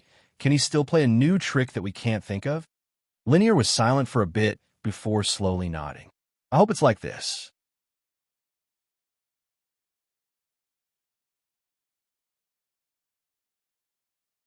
Chapter 494.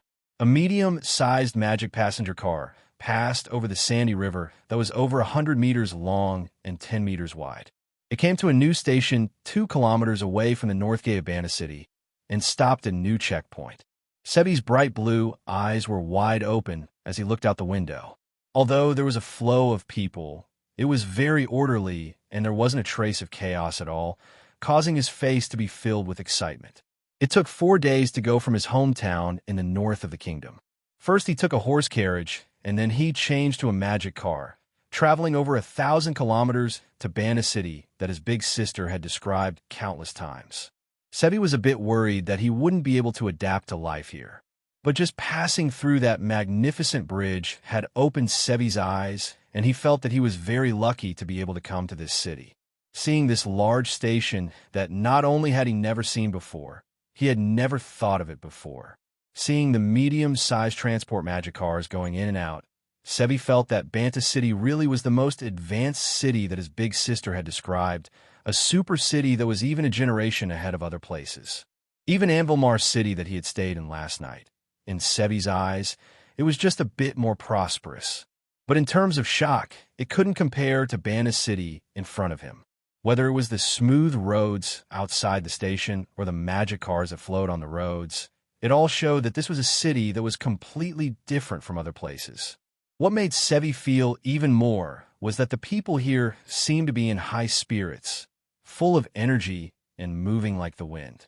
They were far from the lifeless and soulless people he had seen along the way in his hometown and the people he had met along the way. All right, lost their souls was what his big sister had said.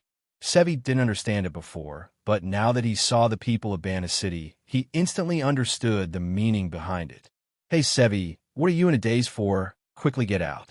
The parents beside him were already prepared to get out, but seeing that Sevi was still looking out the window, they patted him and urged him to get out. Sevi gave an "oh" sound before jumping out. At the age of 18, Sevi seemed to have endless energy every day. He snatched their luggage from his parents, carried it on his back, jumped out of the car, and ran to his sister who had already walked to the checkpoint. The prosecutor patiently explained, "Young Miss Akali, you are an employee of the New Flyer, so you don't need to be inspected. However, your parents and little brother have no records of living in Banta City, so they must be inspected. I ask you to understand." Akali frowned. "Why? They are my family. I can testify for them. Why do they need to be examined? Wasn't this an unnecessary move? There was no such rule last year." She had finally convinced her parents to bring her little brother from their hometown. She thought that she could easily settle down in Banta City and live a comfortable life, but she never thought that as soon as she arrived in Banta City, she would meet this kind of obstruction. She couldn't help feeling a bit angry. This is a new rule that the Lord City Lord issued this year. This checkpoint was also built because of this. The prosecutor knew that Akali was a high-level researcher of the Magic Research Institute of New Flying Chamber of Commerce from her identity card, so he was very polite to Akali and patiently explained to her. This isn't aimed at anyone. It's just to better count the foreign population of Banta City and make it easier to manage. I think that a wise magician like young Miss Akali will understand, right? Hearing the prosecutor call her a wise magician and being very respectful, Akali naturally couldn't keep being angry. After thinking about it, she spread her hands and said, "All right, what do you want to inspect? Please hurry. I still need to bring them home to rest." Please wait a minute.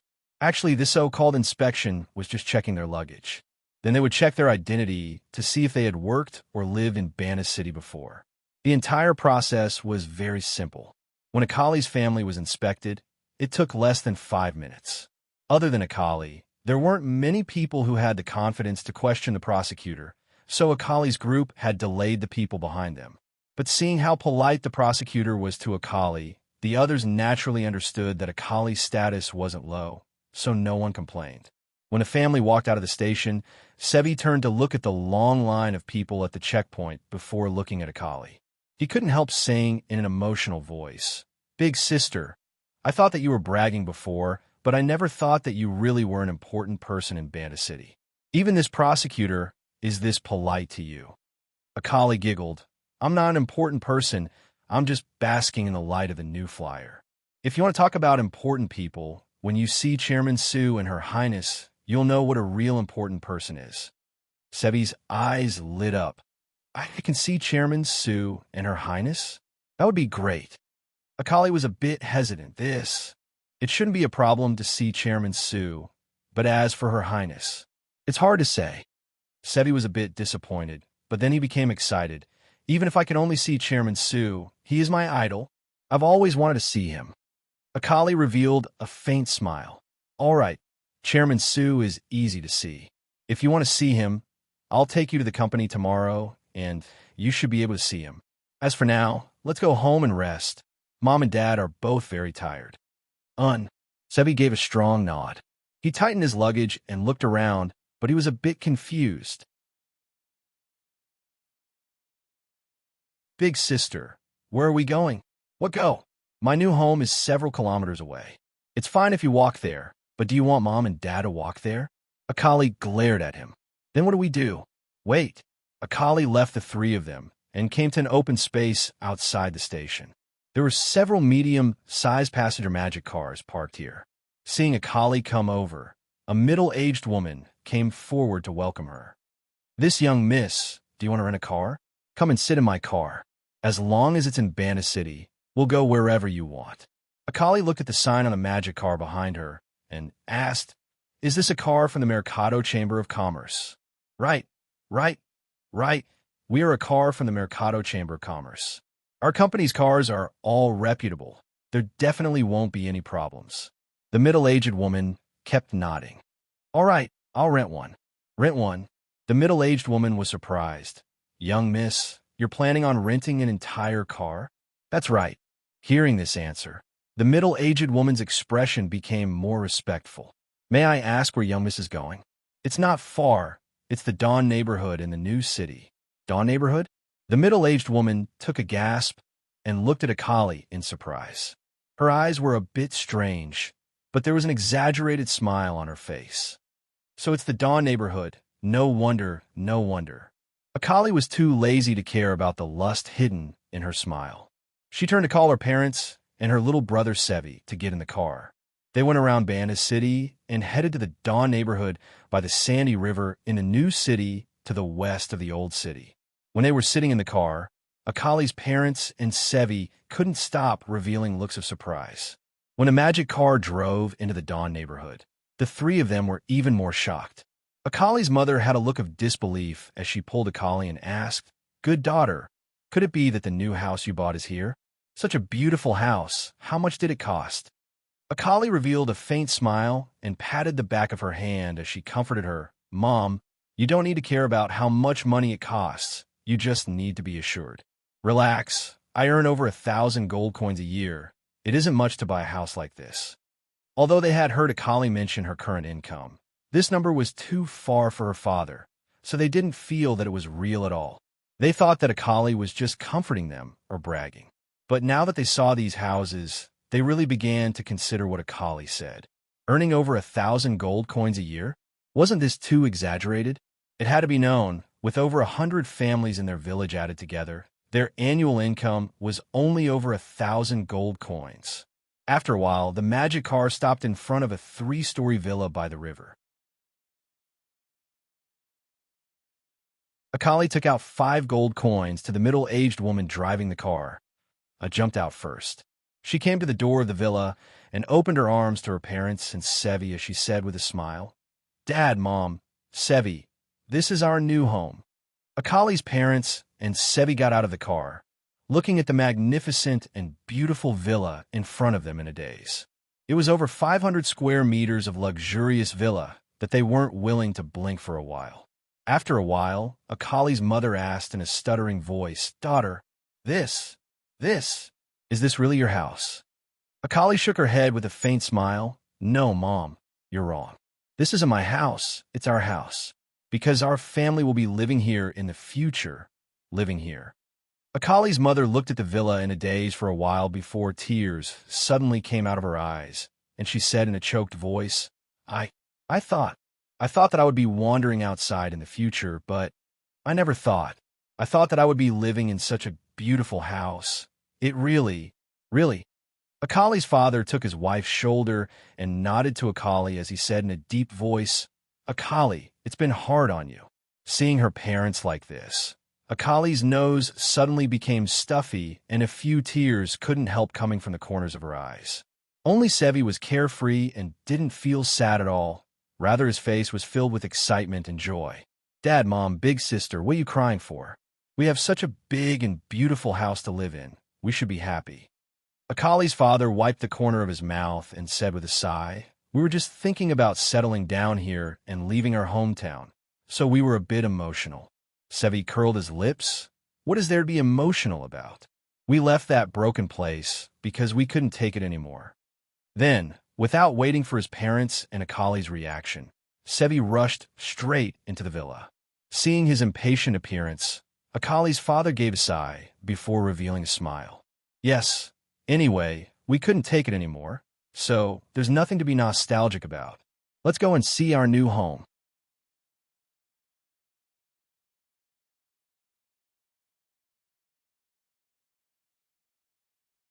Chapter 495.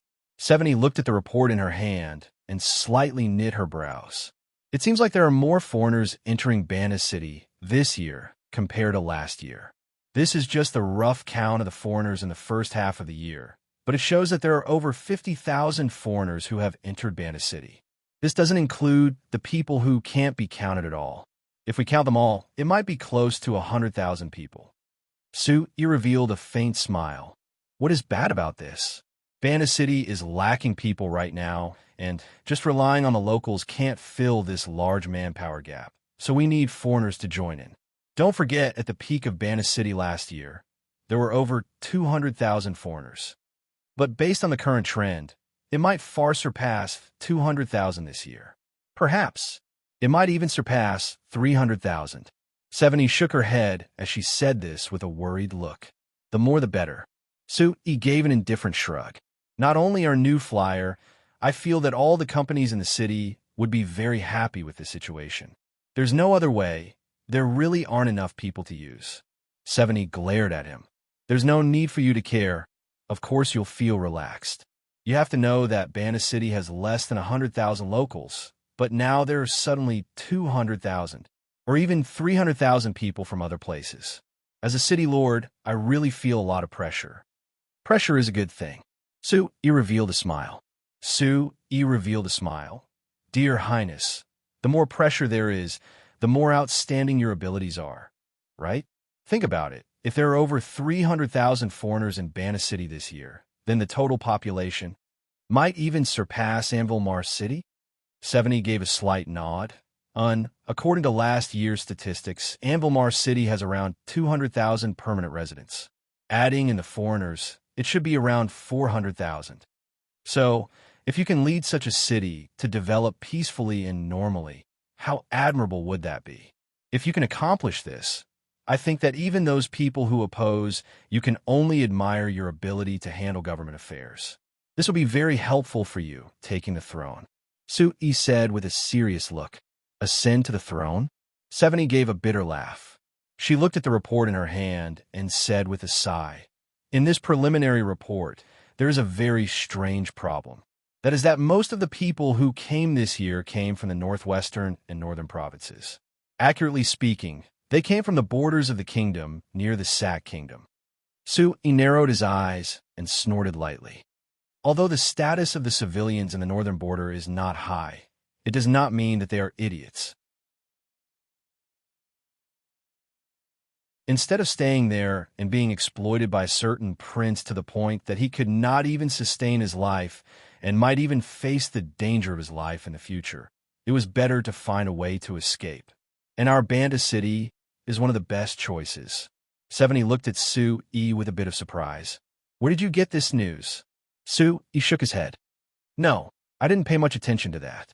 But a few days ago, the relatives of 2 researchers from our company's Academy of Magic moved over from the northern border, planning on settling in Bana City. When I saw them, I asked them about the situation in the north and why they moved to Bana City, so I know a bit about the situation. 2 researchers? Is it Chief Evita and Senior Researcher Akali? 70 asked. Sue was surprised. Your Highness, you know quite a bit. 70 revealed a faint smile. She didn't respond to the doubt in Suyi's eyes. Rather, she pointed at the report in her hand and asked, Then, Chairman Sue, there might be over 300,000 people coming to Bana City this year, other than the 200,000 people working in Bana City last year. Do you have confidence in digesting the extra close to 100,000 people? Sue knit his brows. This should be something for the Lord City Lord to consider. How is it related to me? 70 revealed a sly smile. Who told your new flyer to be the closest partner of the City Lord Manor, and Chairman Sue to be my most capable helper as the City Lord? Sue helplessly shook his head. I say, Lord City Lord, are you relying on me? So what if I am? Seeing 70's rare naughty smile, Sue rolled his eyes and stood up. This matter is related to the entire Bana City. We can't just let our new flyers company deal with it. We can't let those fellows outside off either. The two left 70's private office and came to the largest conference room in the City Lord Manor. The people sitting in the conference room were the chairman representatives of the large and small companies of Bana City. Not only was there the Amsterdam Chamber of Commerce's Chairman Cruz, the Fulcao Chamber of Commerce's Chairman Morgan, the Serene Chamber of Commerce's Chairman Rank, and the Armani Chamber of Commerce's Chairman Vincent. There were also the chairmen of the smaller companies. Even a small company like the Ireland Chamber of Commerce that hadn't even been in the city for 2 years had Vice Chairman Kovac appear at the table as a representative. Of course, his seat was in a corner, so it wasn't conspicuous at all. Seeing 70 and Sue come in, the chairman representatives who had been discussing all stopped. Looking over Sue and 70, no one was surprised at all. Rather, they all revealed knowing smiles. Sue and 70 had a close relationship. This was something that everyone in Bana City knew very well. Although today's meeting was proposed by Her Highness 70 in the name of the City Lord Manor for the New Year's business plan, so all the companies of a certain size in Bana City were gathered. But of course she would talk to Sue in private ahead of time, so no one would have any objections to Sue Yi's special treatment. Not to mention that the Frestac Chamber of Commerce was in charge of the renovation of Bana City, just because the Frestac Chamber of Commerce had surpassed the Serac Chamber of Commerce, the Fulcao Chamber of Commerce, the Armani Chamber of Commerce, and the old super companies of Bana City, becoming the company that paid the most taxes in Bana City. Sue was qualified to receive this privilege.